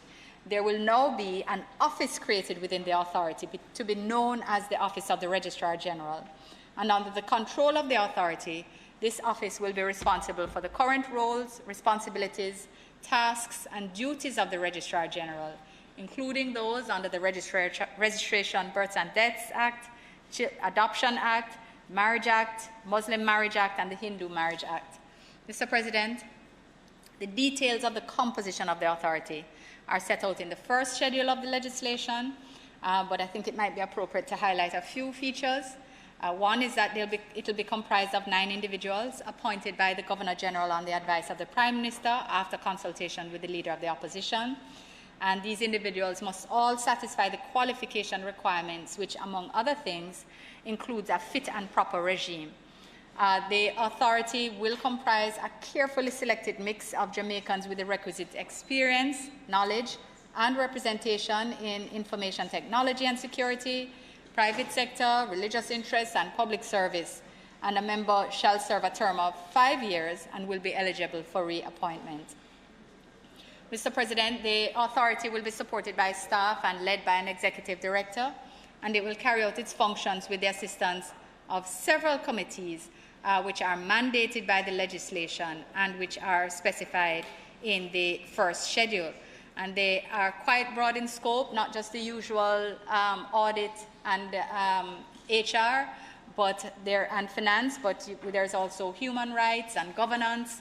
And I think, Mr. President, take us quite a far way forward in respect of governance issues. Mr. President, the Executive Director's functions, roles, and responsibilities are set out in Clause 6, and he or she will be responsible to carry out the day-to-day management of the authority, coordinating the functions, ensuring that its operations are carried out efficiently and effectively, ensuring timely implementation of the decisions and directions of the authority, developing and implementing operational policies and procedures approved by the authority, and there are further details regarding the Executive Director which are outlined in the first schedule.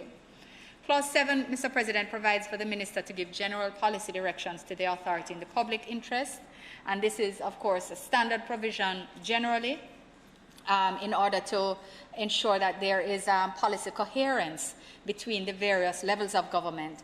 But what adds another layer in this bill, Mr. President, is that these policy directions are only to be given after consultation with the chairperson of the authority. So the chairperson, having been appointed transparently within the rubric of the schedule, will have a role in the determination of these policy directions. So it will give greater policy coherence and greater transparency to the process, even beyond the standard provision which exists elsewhere in our legislative framework. Clause 8, Mr. President, speaks to the cooperation between the authority and public bodies for the proper discharge of the authority's functions and implementation of the provisions of the legislation.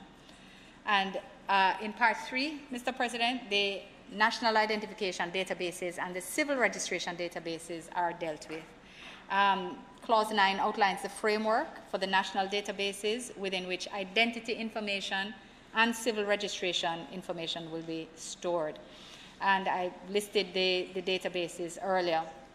Mr. President, again, as I said before, but it bears emphasis, there will be multiple databases to preserve data security. The bill also states that the information must be encrypted, so the bill in the national ID databases must be encrypted and, where appropriate, anonymized. And the clause also provides for the procedure for alteration of information in the national identification databases where, of course, they're in the specific circumstances that are otherwise defined in the Act and in accordance with the Data Protection Act. Mr. President, the civil registration databases are only to be used for the storage of information kept by the Registrar General for the purposes of civil registration and for generating and issuing the certificates and other forms of evidence of civil registration.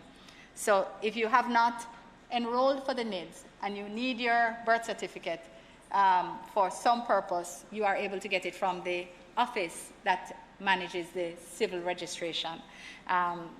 So that those functions of government will continue to serve. Mr. President, these provisions were deliberately drafted, and the offenses, there's a spate of offenses that are built around protecting these databases, and they're deliberately drafted within the framework of the existing cybercrimes regime. In fact, the national databases will be treated as protected computers under that regime, and that means that they are recognized as being of national importance, and they're treated in that manner. So persons found guilty of offenses in respect of these databases are liable to conviction in a parish court or in circuit court before a judge only for up to a term of 3 years and or a fine of up to $3 million at the parish court level, or 20 years and or a fine at the circuit court level. So, Mr. President, you see the importance that's placed on the security of these databases. Clause 10 outlines the procedure for enrollment, and the application form and application process will be detailed in regulations, and the regulations are far progressed, I understand, Mr. President, because there is, of course, a great intent that on the passage of these bills that there will be a real press to ensure that there is prompt implementation. Mr. President, Clause 10 creates offenses where, among other things, false information is provided with the intention to obstruct or mislead the authority, or to impersonate or to fraudulently obtain a national identification card. So what has been provided for, Mr. President, is a fine of up to 3 years imprisonment, and or both fine, the option also for both fine and imprisonment. But, Mr. President, there will be an amendment that's being proposed in respect of Clause 10, Mr. President, and this is just in order to clarify the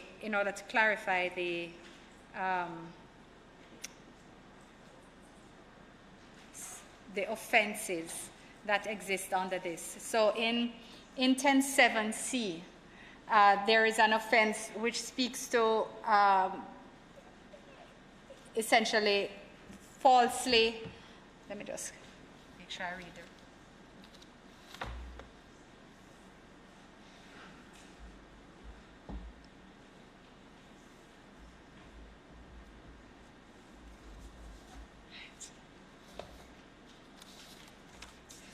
In 10.7, Mr. President, and I have my little marked up copy here.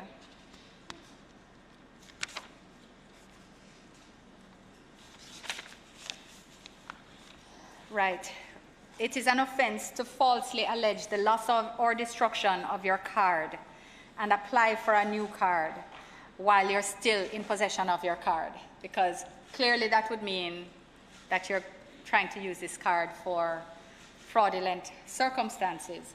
But it has been recognized that it could be done in error. If you didn't realize, if you thought you had lost your card and you actually hadn't, and it's in the process of reporting it or applying for the new card, etc., that you realize that you found it, one would not want to fall within this inadvertently. So the decision has been to include, or rather to delete the words "in possession of," and to say that that you're knowingly in possession of a national identification card. So just want to thank Senator Golding Campbell for having identified that this could cause quite innocent entry into a difficult situation through no fault of one's own, and we all know the circumstances. You misplace a particular ID or a card when you change handbags, etc. And so this will tighten the language here and ensure that it is capturing who it is in fact intended to capture, persons of ill intent. Also, there is the proposal to put forward the amendment that after the words $3 million, to insert the words, or to imprisonment for a term not exceeding 3 years, or to both such fine and imprisonment. And this is again a function of discussions and consultations which have taken place to recognize that the language here is actually not light. It's fraudulently obtaining use of a card. It's falsely alleging loss while retaining your card, which is demonstrative of malintent. And it's providing false information, not in error, but in order to impersonate.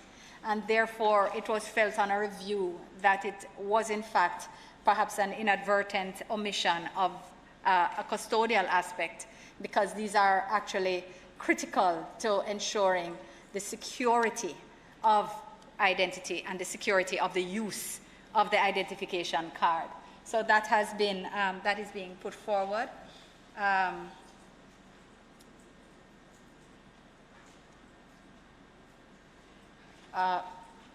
Right. So, Mr. President, this would then take us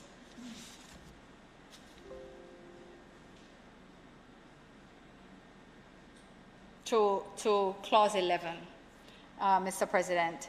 And this is recognizing the scope of information that needs to be provided. It's voluntary. I spoke earlier to the types of information that's needed to be provided for enrollment.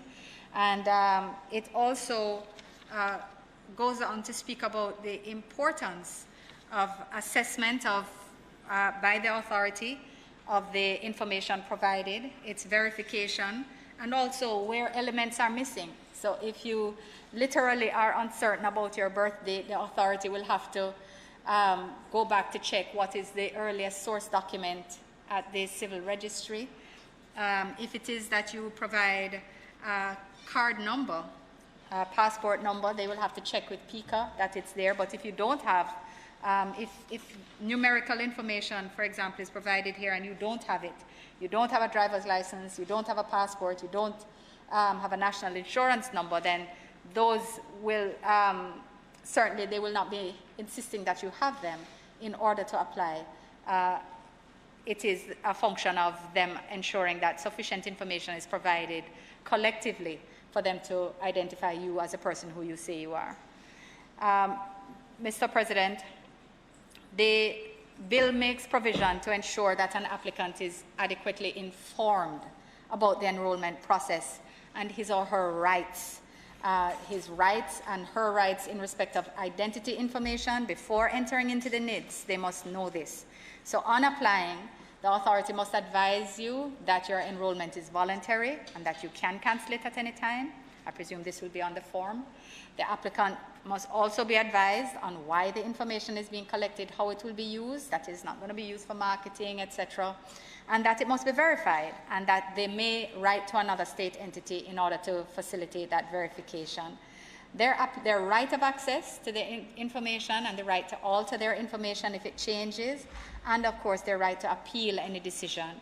So all of that is there to ensure that the human right access or aspect of the bill is strong, and the customer and client service aspect is also strong. So, Mr. President, this clause also outlines the requirements for registration of minors, persons with mental disorders, and persons who are imprisoned or detained in correctional institutions, and just says who or how their application for enrollment can be facilitated. Clause 11, as I said, outlines the identity information, the biographic, I spoke to that earlier, biometric, also spoke to that earlier. I would just clarify,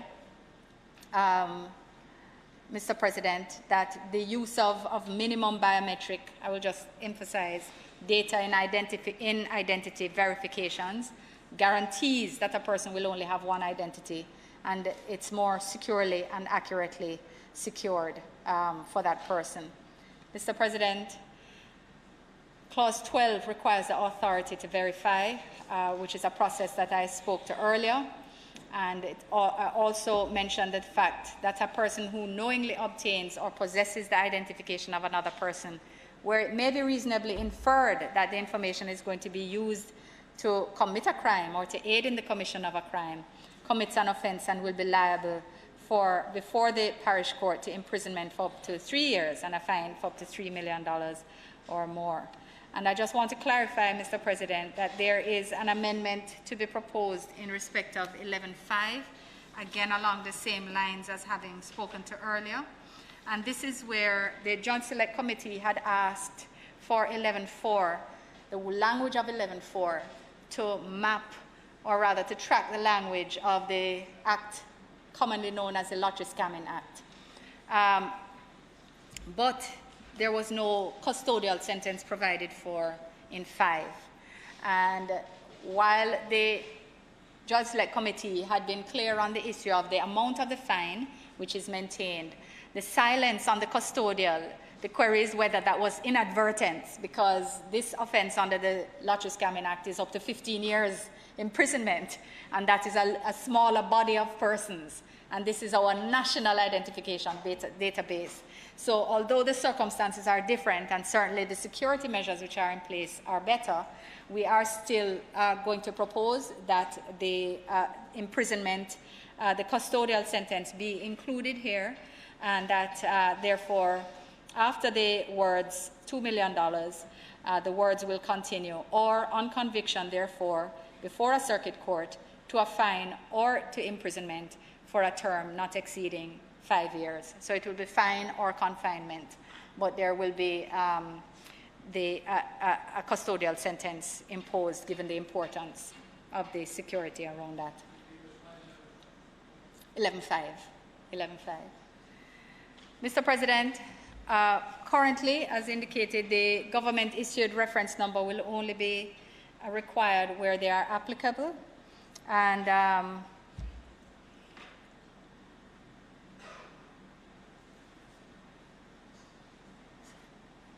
sorry, I think that was just a repetition. And just to make clear that the bill even provides for treatment of persons who are part of witness protection within this legislative framework. Clause 14 is one of the more complex clauses. It deals with the cancellation of enrollment. And it can be, you can cancel your enrollment where you are no longer eligible to be enrolled, or where you request enrollment. You request cancellation. And the authority may also cancel enrollment if they believe that there is inaccurate information in the database. Where it's cancelled, the previously enrolled individual can no longer use the number, can't use the NIN, they can't use the NI card, they must return their national ID card to the authority. And the authority must also advise the individual of the right to appeal under the legislation. If the cancellation was due to inaccurate identity information, the authority must erase that information in accordance with the applicable data protection laws. And just to be clear, Mr. President, that the NIN will be kept so that it cannot be fraudulently misused. No one else can apply and say they are you. The NIN that is issued to you, the national ID number that's issued to you, whether at birth or whether at application, that is is connected to you always, for life, and after death, it will remain assigned to you. So even if your enrollment is cancelled, it will remain in the system, although everything else is removed. Your enrollment is cancelled, the NIN will remain there with just that information that is required to associate it with you, so that it will not be associated with anyone else. And that is essentially what is done by the very complex language that is used around processing under the Data Protection Act. So it can't be used to process, to affect any process otherwise. It will just reside for the purposes of ensuring the privacy and the security of data, of your personal data. So, Mr. President, Clause 15 provides for the assignment of the national identification number. It outlines the characteristics of the number, the lifespan, the purposes, some of which I've just referred to. Can't be assigned to anyone after death. It will remain your number. And the registration number, I have also explained that earlier. Just want to say that where a person doesn't have a TRN number already, they'll be assigned, they'll be required to get one, and that will be facilitated by the authority. So that first number will be issued to you. It will still be tagged through the Revenue Administration.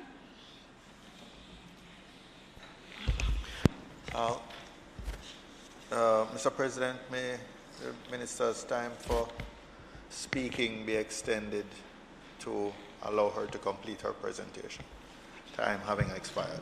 The question is that the Minister's time be extended for her to complete her presentation.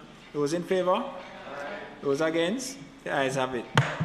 Thank you to my colleague, and thank you to my colleagues, and to you, Mr. President.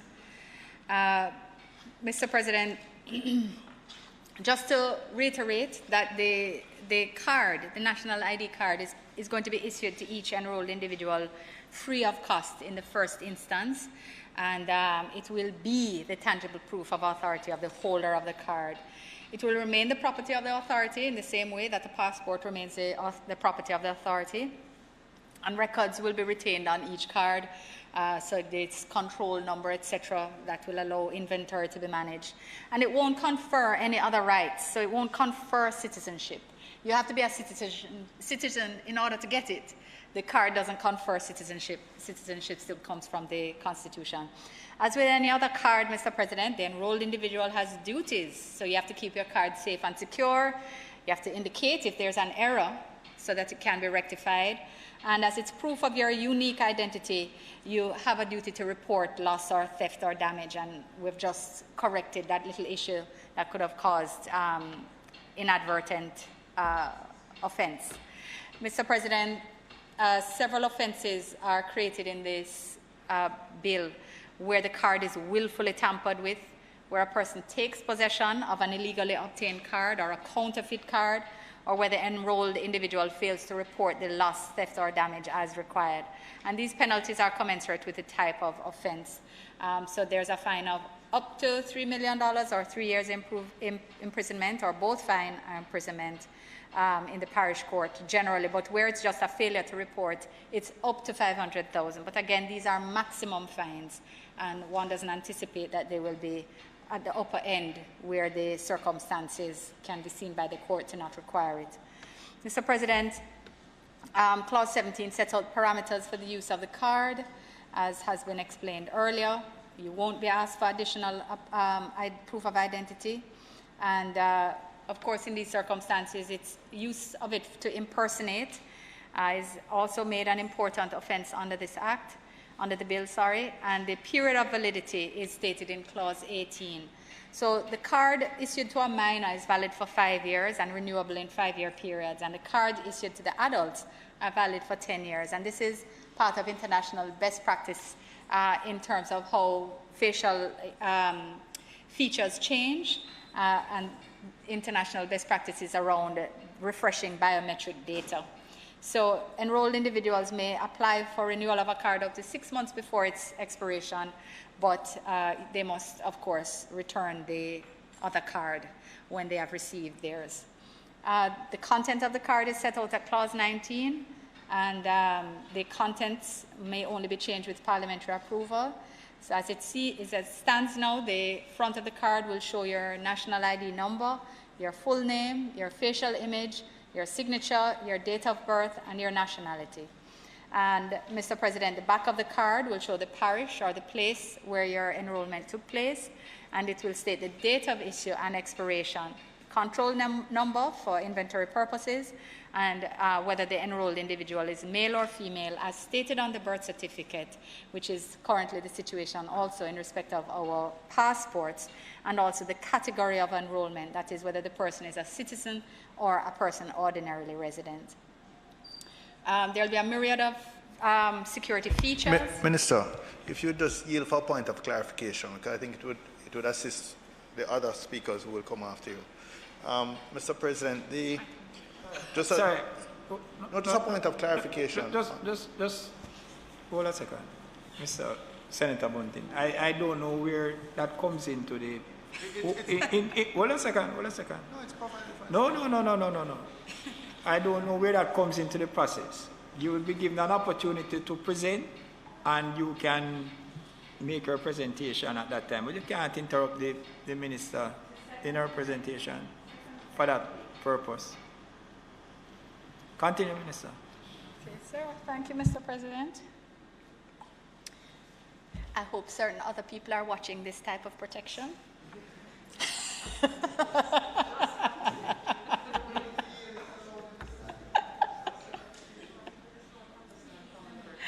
Sorry, just so, Mr. President, it'll be dealt with. It'll be dealt with, I'm sure. Mr. President, the Clause 20 provides the circumstances and manner of cancellation of the card itself, because we all understand, of course, that a card may have an error or incomplete information, or it is that the person's information changes and they require a new card. So it is, there are also circumstances where one's eligibility might change. Card can be cancelled in those circumstances. And of course, any decision in respect of these matters can be appealed, as an appeals tribunal is also established by the bill. Clause 21 provides for the reissuance of the card where it was previously cancelled. And again, we remember that the number that's assigned will always remain with the individual, so even if you get a new card, it will have the same number. Clause 22 imposes a duty on an enrolled individual to surrender the card. And this is in circumstances, maybe in circumstances where the card doesn't belong to the individual and appears to have been stolen by someone else, or a card was reported stolen, or it's mutilated or damaged. You must return it to the authorities so that they may act appropriately in respect of the card. The use and security of information stored in the national databases is treated with under Part 4. And this provides for the very robust security framework of NIDS. Clause 23 speaks about the requirements that the authority is obligated to meet to ensure security of information. And this includes ensuring that the software, the hardware, the network, the physical infrastructure, and the staff of the authority in respect of access and staff controls, its encryption, monitoring, other measures, all of these are required to ensure that the information is protected from unauthorized access, unauthorized use, unauthorized disclosure, or any loss or distortion. And again, this works right back to the matter I raised earlier about these databases being treated as protected computers under the Cybercrimes Act. Mr. President, on the matter of disclosure of identity information, Clause 24 outlines the framework. And identity information may only be disclosed on the request of that individual, where the court orders that identity information to be disclosed to the Commissioner of Police, or where otherwise required under this law or other law. Now, just to say that this requirement, where otherwise required under the law, is, I did hear that it was, a query was raised as to whether this was too wide, but it is this type of provision that allows for the actual verification and authentication processes that need to take place for the NID to work. It doesn't broaden disclosure. What it is that it allows authorized use and authorized sharing within, use within the entities that will be required for authentication. It doesn't change anything in respect of the decryption requirements, the encryption requirements, the data privacy, etc. It just allows for the act to function, the authority to function. And the reference to future law doesn't change or expand anything, because the fact is that any future law which conflicted with past law would modify it in any event. That is the laws of interpretation under which we operate.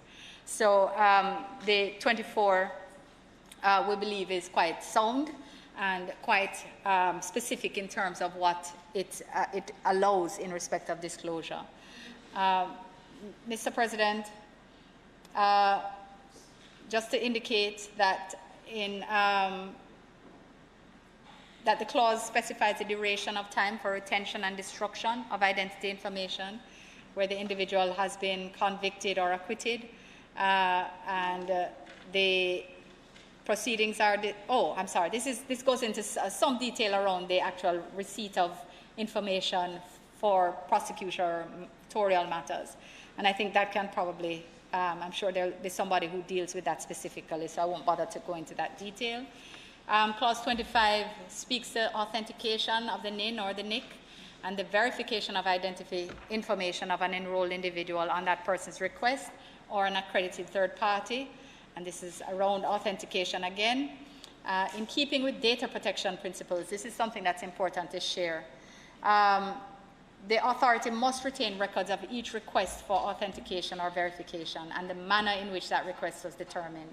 So you, as an enrolled individual, are entitled to receive information on the information you have in the database and on any verification of your identity that is sought. So you will always know. Right now, you wouldn't know if someone showed someone a personal file of yours. There's nothing which requires any medical office, any government office, etc., to tell you if somebody has looked at a file which has your information. But this now requires that if anyone seeks to verify your identity, you must be told. There will be a message that is sent to you, and this is best practice and far more secure than what exists now in paper circumstances. Mr. President, persons may be accredited third parties to obtain verification of an enrolled individual's identity information. So this is the whole process around use of the ID card. So these third parties will only be accredited based on their fulfillment of security and other requirements prescribed by the authority. So a bank may become an accredited party, and instead of requesting all that information from each customer, they will only require your card, and then they'll verify everything on the back end, you seeking the requisite information by the authority. So the authority doesn't release your information to the accrediting entity. There is their accredited, their arrangement for accreditation, which allows them, A, to verify the information that you would have provided for them as against the database. So the authority will already have done its own robust verification process, and the bank or the utility, etc., will simply rely on that. Like running the credit card, it will simply come back that you are who you say you are, you're approved or not. So it is the accreditation process that allows third parties to use the NIDs to provide simpler service interfaces for their customers. Mr. President, it's envisioned that this will not only allow for increased ease of doing business, but it will facilitate greater financial inclusion. Whereas a bank might not have been able to proceed and to comply with KYC provisions where a potential customer doesn't have all the required documentation on them to identify themselves, the authority will have already enabled the recognition and the establishment of a unique identity for that enrolled individual. And the authority will also be able to work with other public authorities, public bodies, to ensure that everyone seeking to enroll is given the opportunity to do so. In respect of anonymized information, because this is provided for, Mr. President, this is to facilitate the provision of statistical information, and the authority would not provide this information to the public, that's for sure.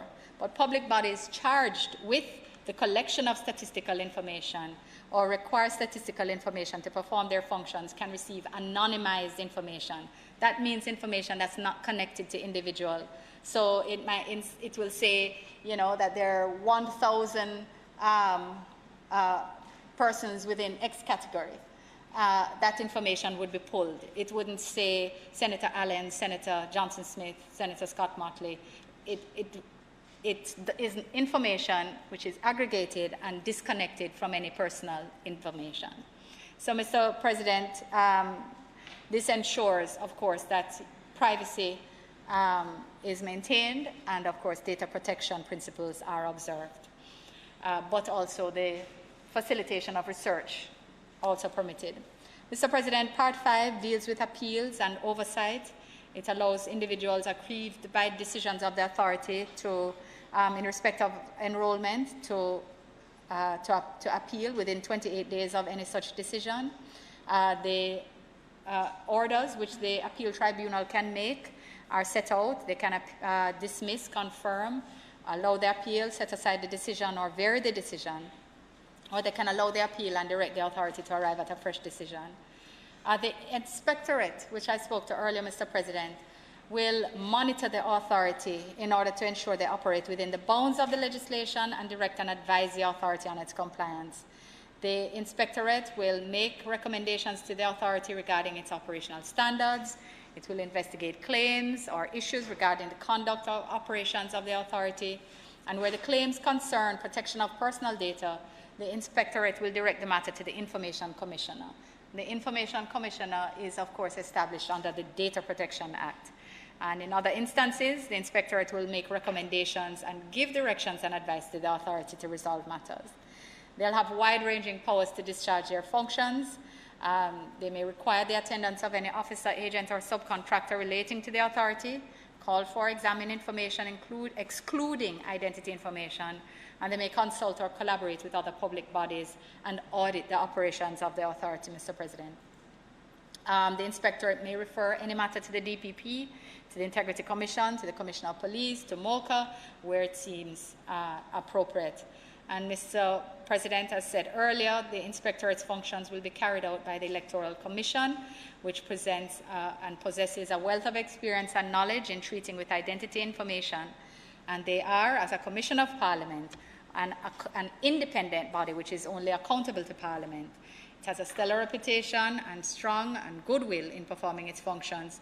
So utilizing the ECJ will certainly leverage this existing and trusted resource and save unlimited resources. It's an efficient provision, Mr. President. In respect of offences and enforcement, Mr. President, I spoke to some earlier, and I'll just say that in the general offence clause found in clause 28, it applies to relatively minor offences for which no penalty was provided. And not only is there a maximum fine of $500,000, but there's also a provision for that to be paid in installments, and there's also the option for the person to be sentenced to community service. So these minor offences will not have any custodial sentence. Clause 29 outlines the parameters for seizure and search, and they protect and prohibit seizure of items subject to legal professional privilege, as well as the seizure of anything that might compromise or disrupt Jamaica's ICT infrastructure. Mr. President, Clause 30 deals with secrecy and confidentiality. This is now under Part 7, the general segment of the bill. It mandates any person who has or who had an official duty under the Act or who was employed under the authority to whom information was communicated under the Act to treat all that information as secret and confidential. And that information may not be disclosed unless it's permitted by the Act or required for due administration of the Act. An offence, Mr. President, is committed if a person breaches this duty, and they'll be liable for a fine of up to $3 million, imprisonment up to 3 years, or both fine and imprisonment. And that's at the parish court level. At the circuit level, the person who breaches that duty is liable on conviction to a fine or to imprisonment up to 10 years, or both to fine and imprisonment. So this penalty was increased to be in line with the Data Protection Act, Mr. President, the imprisonment as well. Secrecy and confidentiality of identity information and personal data is being taken very seriously, Mr. President. Just to clarify that Clause 31 offers protection from civil and criminal liability to any person who in good faith provides or transmits information to the authority on request. In good faith, no suit or proceedings may be brought against or instituted personally against employees for acts lawfully done or in good faith. Clause 32 empowers the authority to impose fees and set the amounts of fees for the provision of services. But note, of course, that fees may not be imposed or charged for enrollment, to apply for enrollment, or for the issuing of the NIC on enrollment.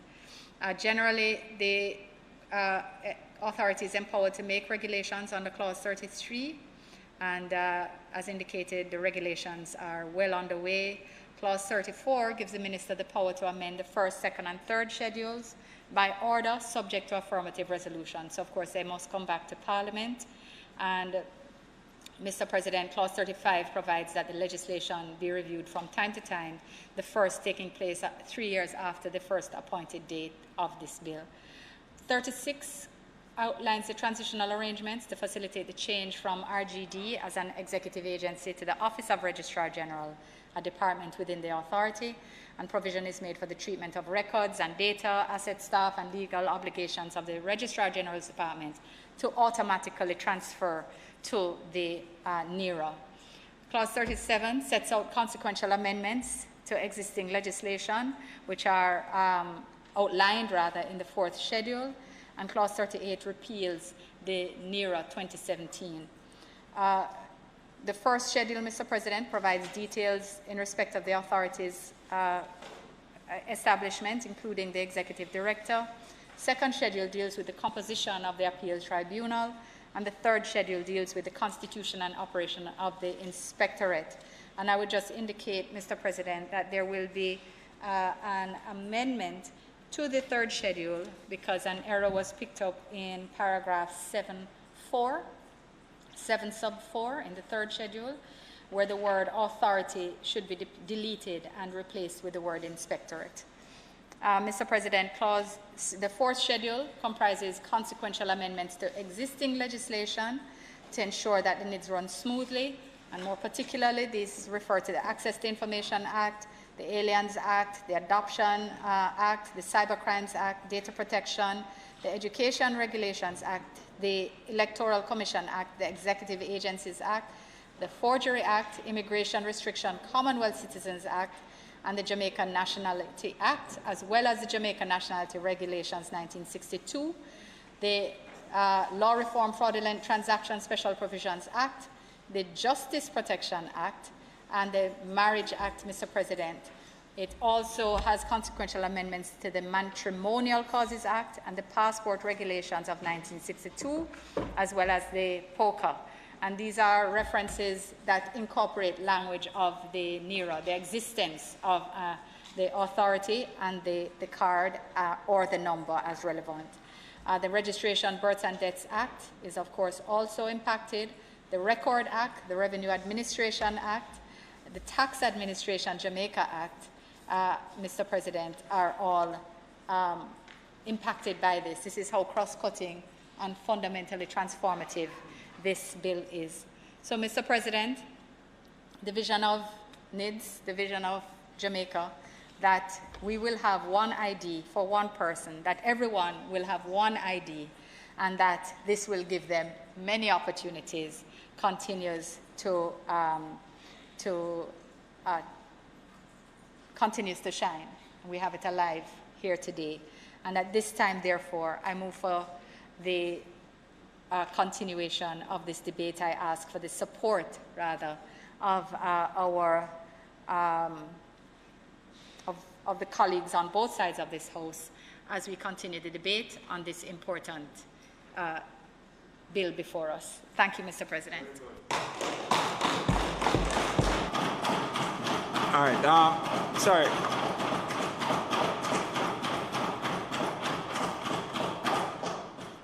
Before we proceed further, Senator Bunting, you saw to intervene whilst the minister was speaking, and we had a little discussion in which you had outlined what you were seeking to do. And what I will do at this time, so that it will facilitate, Minister, what it is that Senator Bunting was trying to get was a clarification so that they could incorporate it, if needs be, in their presentation. So I'm going to, at this time, allow Senator Bunting just to raise that issue. So you can clarify so that when they are doing their presentation, if they have to weave it in, etc. Senator Bunting, you can go ahead. Thank you, Mr. President. It wasn't anything contentious, Minister. It was just a point of clarification. And hopefully by understanding this element related to the enrollment process, we can better, or we can participate in our contributions in a more informed manner. This specific question was to do with the TRN and understanding that the TRN will become the national identification number. And I was seeking to get some elucidation on how the enrollment process would proceed for persons who already have a TRN number and what that would involve. That was as simple as it was. No problem. If you have a TRN number, it will simply be part of the information that's captured and it will be assigned to you as your NIN. Simple as that. Meaning, so if you look at the Act, if you look at, is it Clause 11 that sets out all of the details that are required? There's a reference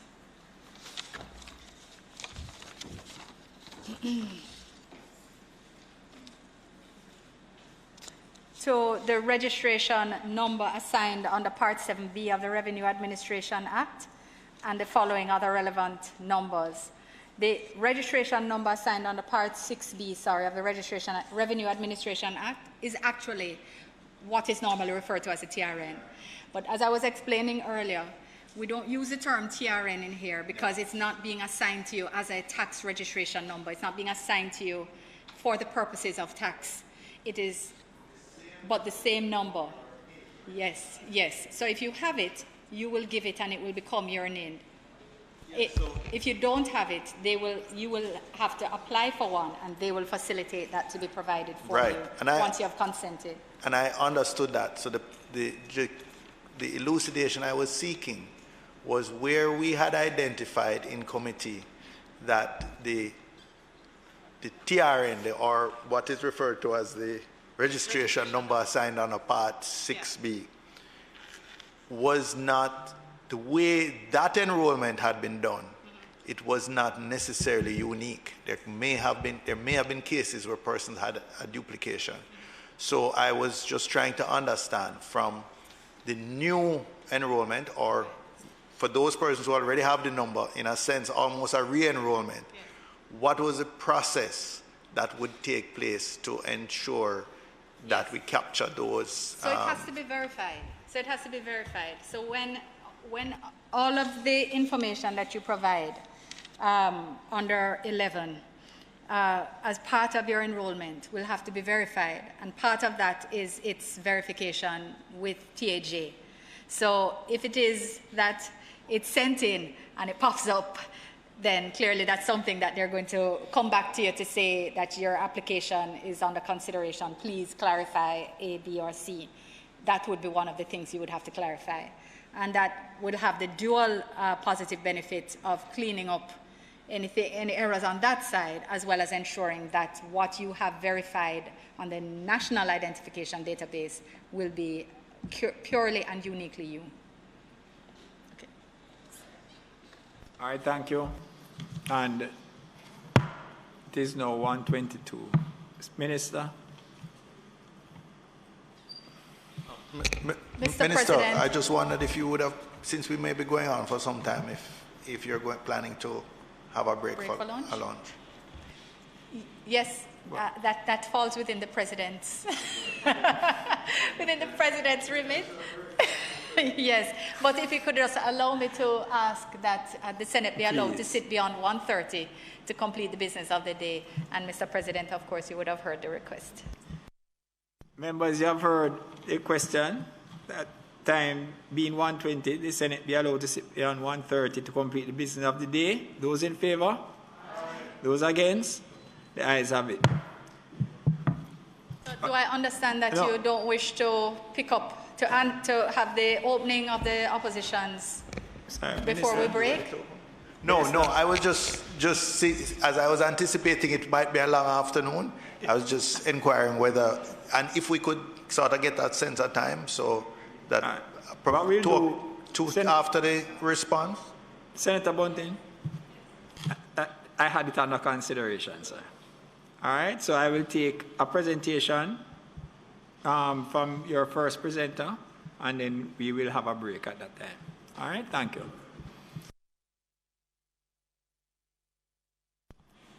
Who is going first? Senator Scott Motley.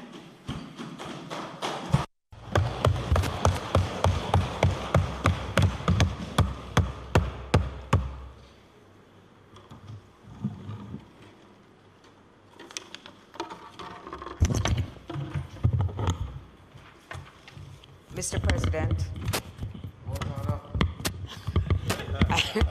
I must say that today it creates a sense of deja vu. I am happy to see the spirit in which we are now doing this debate. I am happy too. Because in November, it's actually, when we debated the 2017 bill, it was actually November. Yes. It was November 2017. Yes. And if you'll permit me, Senator Crawford and I had been sworn in on the 20th of October, and this is actually the first bill that we participated in which was being debated. So it's almost surreal that we are here again in 2021 debating this bill. I was a part of the Joint Select Committee, I saw Minister Hill raise his head as he was, and Senator Peter Bunting was also a member. As was said by the leader, and you would understand and appreciate it, President, as you were also a part of the Joint Select Committee, this bill was subjected to rigorous scrutiny. There were many submissions made and a great deal of interest from the public and from participants. We heard a lot of submissions. And for most part, a lot of the issues which had been raised in the court matter were attempted to be addressed in this bill. I'm particularly pleased that the mandatory requirement is not there, even though it is the view of the administration that because of the ease of using this card, persons will tend to want to use it. But there's no imposition, which I think is critical. So for the most part, the opposition is supportive of the NIS bill. And I will not be going into the clauses, it's almost as though you're a part of the cabinet, and then you come out of the cabinet and you start attacking what the cabinet has done. So I leave most of the queries to my colleagues. But I want to place on record my own disappointment that we do not have the regulations here. If you look at clause 33, you will see that it specifies some of the matters which must be contained in the regulations. And when you go through the bill itself, you will see where a lot of the clauses say to be prescribed. The minister had promised us that we would have had the opportunity to scrutinize the regulations at the same time. And I think that that would have made a significant difference, not just for us, but for the public. I think that's a promise that should have been kept, and I'm really disappointed that it has not happened. There was also a clear understanding that the NIDS could not be operationalized until the Data Protection Act has been put in force. And if you, again, Mr. President, if you look through the Act, it makes a number of references to the Data Protection Act. The Joint Select Committee actually contemplated the Data Protection Act and agreed that the Data Protection Act would be amended so that the moratorium which is given to data controllers, the 2-year moratorium, would not apply to the NIDS. And so once the DPA is put into effect, NIDS could start processing the data. So one would have again hoped that the DPA would almost be ready now to be put in effect, since NIDS is contingent on that. And it's only in July of this year that the minister made a reference to say that it would be sent. It would be sent, drafting instructions would be given for the regulations for the Data Protection Act. So we have lost a considerable amount of time, even though there is an urgency about this debate now. The truth of the matter is that without these things being taken into account, without the DPA coming into effect, and without the regulations for NIDS, we really cannot begin to use this act effectively. So that I am urging the government to proceed expeditiously. This NIDS Act has, it is going to permit the storage of the most significant amount of data that you'll be able to find on any individual. Not just Jamaicans who are living in Jamaica, but Jamaicans who live outside of Jamaica, and also who are persons who are ordinarily resident here. And so that it is critical that all the safeguards be put in place. You know, just a couple weeks ago, we were talking about the amount of money which can be made from human trafficking, and it is a very lucrative thing. Compared with data mining, it becomes insignificant. Data all over the world is valuable because it influences how people sell things to you. It influences the marketing possibilities because there's so much that you can gather about how a person operates and what a person does. So it has to be clear how that this NIDS Act will be governed by the DPA. And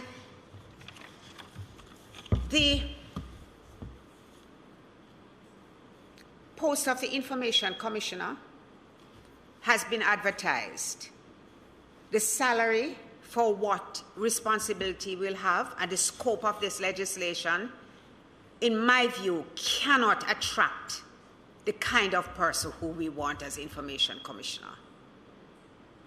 And I'm asking the administration to consider that, because the establishment, the consultants pointed out that in order to establish the Office of the Information Commissioner and get the Data Protection Act going, it was going to cost over $1 billion. I think it was going to cost close to $1.5 billion.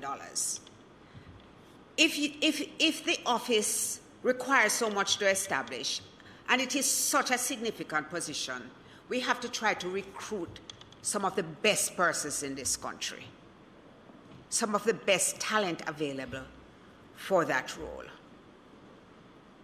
And a salary of $5 million with a few benefits is not going to cut it, I can assure you. It's not going to happen. I also want to disagree with the leader on a point she made about Section 24. And Section 24 is, to me, one of the most significant clauses in the bill because it deals with the disclosure of identity information.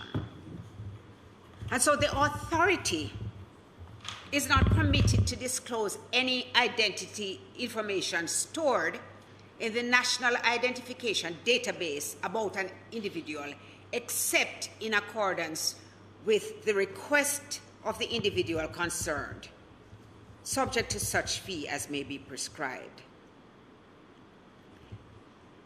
Secondly, in accordance with the order of the judge made pursuant to subsection 3. And subsection 3, Mr. President, offers significant protection so that the judge to whom the application has been made has to satisfy himself that the disclosure is necessary and that other investigative procedures have not been or are unlikely to be successful in obtaining the information, and that it would be in the best interest of the administration of justice that this order be made. And I support it. I support that because we have to use, if the police or the security forces can get this information which will assist them in carrying out their investigations, then it should be permitted. And it should be permitted with all the caveats which are attached here, so that the affidavits which have to be submitted to the judge will produce evidence on which he can feel satisfied and sure that it should be allowed. Now, the individual is not given any notice under that section of the actual application to the judge. And it's only when the identity information which was obtained is about to be destroyed, then the individual is given written notice as soon as practicable after the 3-month period during which it can be destroyed. And so that person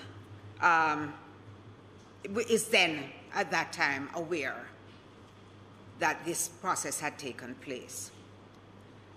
The third way in which the information may be disclosed, however, I think jeopardizes the whole basis of the legislation. Because it says, as may otherwise be provided by this act or in any other law. And it does not require at any stage the consent or knowledge of the individual. So unlike 24A, the individual requests it. At C, the individual neither requests it or is notified about the request. And I think there's something wrong with that, and it defies the entire spirit of the legislation. When we were debating the Data Protection Act, one of the things that delayed us considerably was the consent and whether you could opt out or opt in. And I think that this clause here, which allows the broad service sharing, the broad sharing of all the information with anybody under any other law, ought not to be dealt with in this manner. At least we should know what is the oversight. At least we should know whether the individual is going to be notified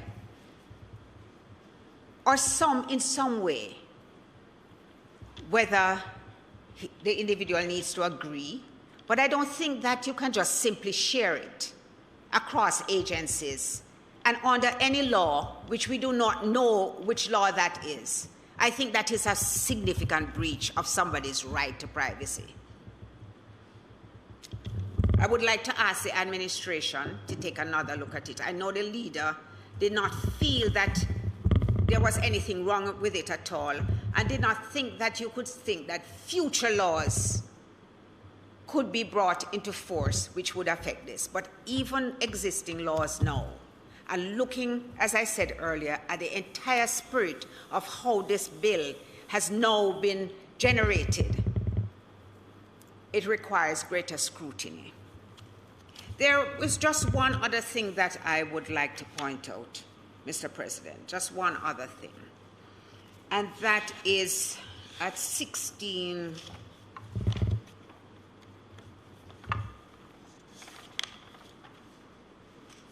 just one moment, Mr. President.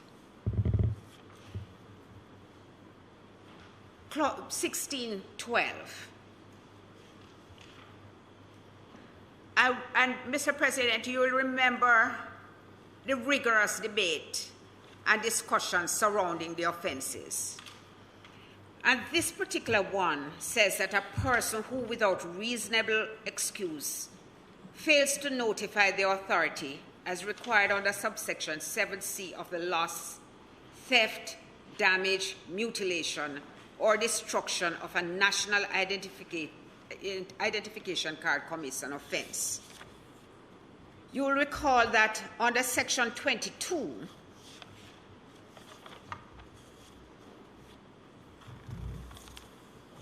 there was an obligation to surrender a card in these circumstances. I still am very uncomfortable with the creation of an offense because somebody has not returned a card, has not notified the authority of the loss, the theft, the damage, the mutilation or destruction of a card. Because if the card is destroyed, they can't use it. If it's mutilated, they can't use it. If it's lost, they can't use it. If it's stolen, they can't use it. So they're not doing any damage to the whole organization, the structure, and the system which has been established. And I cannot see why that must make them have commit a criminal offense. I do not see it. There is nothing here that suggests that there's any malicious intent, that it is going to be misused, that it is being passed on to somebody else to be used, that there's an attempt to register or enroll twice. I see no benefit in making this an offense. And again, I would like to ask the administration to look at it. So, Mr. President, this debate will not take as long, Minister, as it did in November. You remember that we created history and sat into the early morning. And this debate, because of the processes that it has gone through, with the submissions, the joint select committees, the town halls, which were very good. The participation was excellent. The diaspora was allowed to participate and so on. Because of this sort of intense scrutiny that this bill was given, because of the understanding that it ought not to infringe on the Constitution, I think the entire atmosphere is not contentious and will not be contentious during this sitting. There will probably be points made only to improve it, but no points made in a contentious manner. Minister, I don't know how soon it will be implemented because of the requirements, the further requirements with the DPA and the regulations. But I want to make it clear that the opposition recognizes the importance of persons being able to be identified and being able to present identity. As you said, it was during the Zozo that I became painfully aware of the vast number of Jamaicans who cannot identify themselves to anybody, and indeed do not even have a birth certificate. It is an indictment on us that this actually persists. Everybody needs to be identifiable. The 40 years ago, it was Michael Manley who first spoke about the need for a national identification card. And so we understand, on both sides, we have always understood the significance of identifying yourself. And I'm happy that it is now, what, Minister, 43 or 44? Somewhere there. At the time we were debating it, it was 40 years too late. Now it is probably 43 years too late. And if we don't move quickly to get the regulations passed, it might be 45 years. So, Minister, it is in your hands. It is in your hands when this vision can be fully realized. Thank you, Mr. President. Thank you very much, Senator Scott Motley. As I indicated earlier, we will have a suspension of the sitting for 20 minutes so that persons can refresh themselves. Thank you. This sitting of the Senate is suspended for 20 minutes.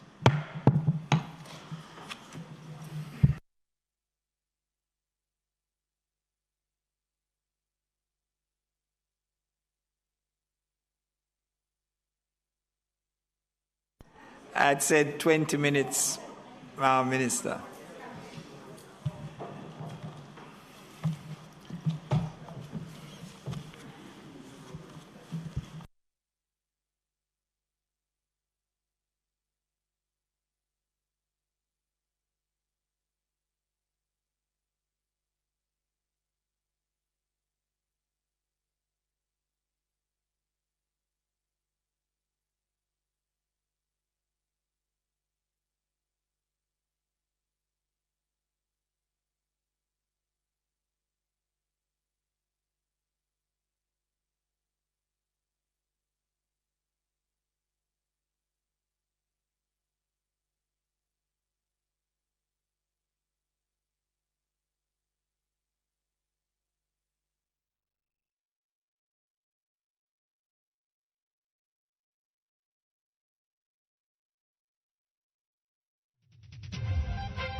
It's Friday, November 19. This is the news on PBCJ. I'm Simone Absalom Gale. The government has allocated $16 million for mitigation and cleanup efforts for the Christmas period. Prime Minister Andrew Ernest says the funds will be given to each member of Parliament. He made the announcement in the lower house this week. The Prime Minister explained that the projects are a part of the Enhanced Mitigation Program, which is funded through the Constituency Development Fund. Drain cleaning has been allocated $2 million. So there is some allocations for small rehabilitation and patching.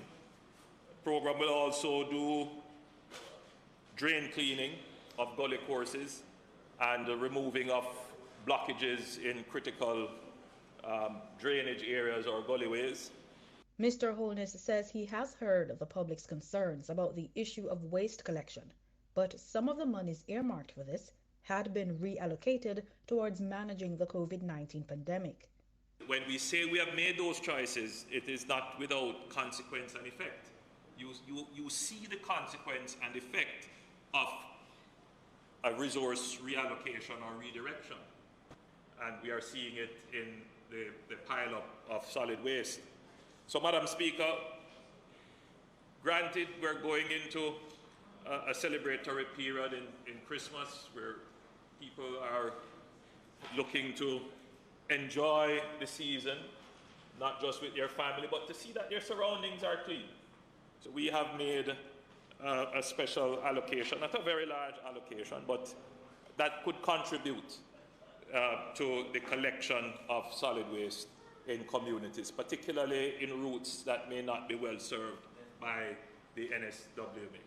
The Prime Minister says changes have been made to the National Works Agency's capital flood mitigation projects. These projects are typically funded under the GOJ's capital budget, and works are executed on the basis of national significance, regardless of any specific constituency in which those projects may be located. We will not be, Madam Speaker, we will not be able to do many of those projects. But what we have done in the mitigation projects, the last three that we have done, we have taken on the Sandy Gully. But we will be looking within this area We may do something in Clarendon, and definitely we will look at St. James to see what we can do in the interim. So these would be small, quickly deployed capital projects that are not constituency specific, though they may be in a constituency, but those would be led by the NWA. The Medical Association of Jamaica says some of its members are awaiting response from the Ministry of Health and Wellness to assist in administering COVID-19 vaccines.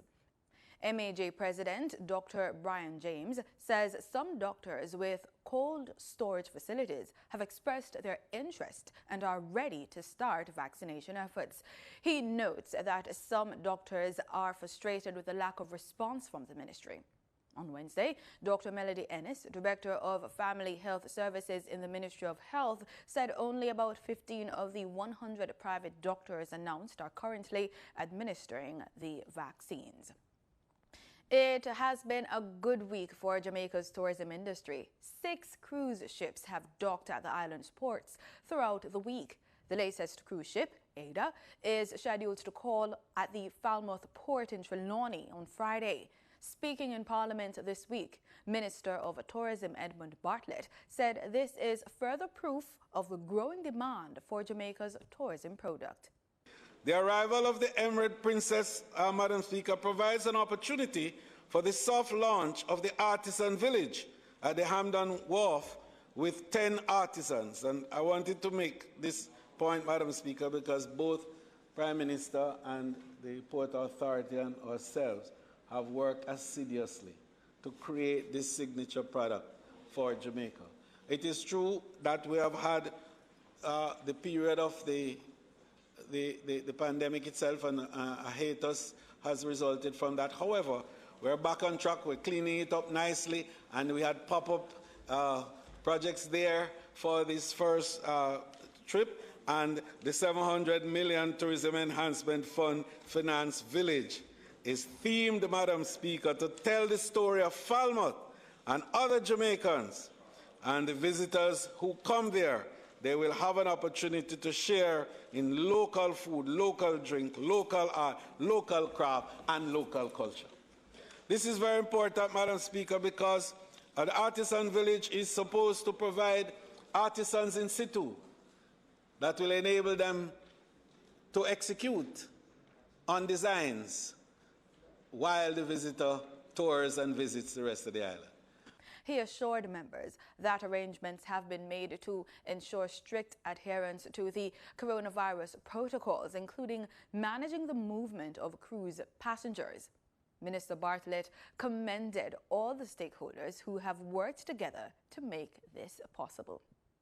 Innovation as a concept refers to the process that an individual or organization undertakes to conceptualize brand new products, processes, and ideas, or to approach existing products, processes with ideas in new ways. But what does innovation look like in the world of investment? The matter was discussed at the Explore Do Business Jamaica Virtual Investment Conference, which was streamed on PBCJ's social media platforms. Innovation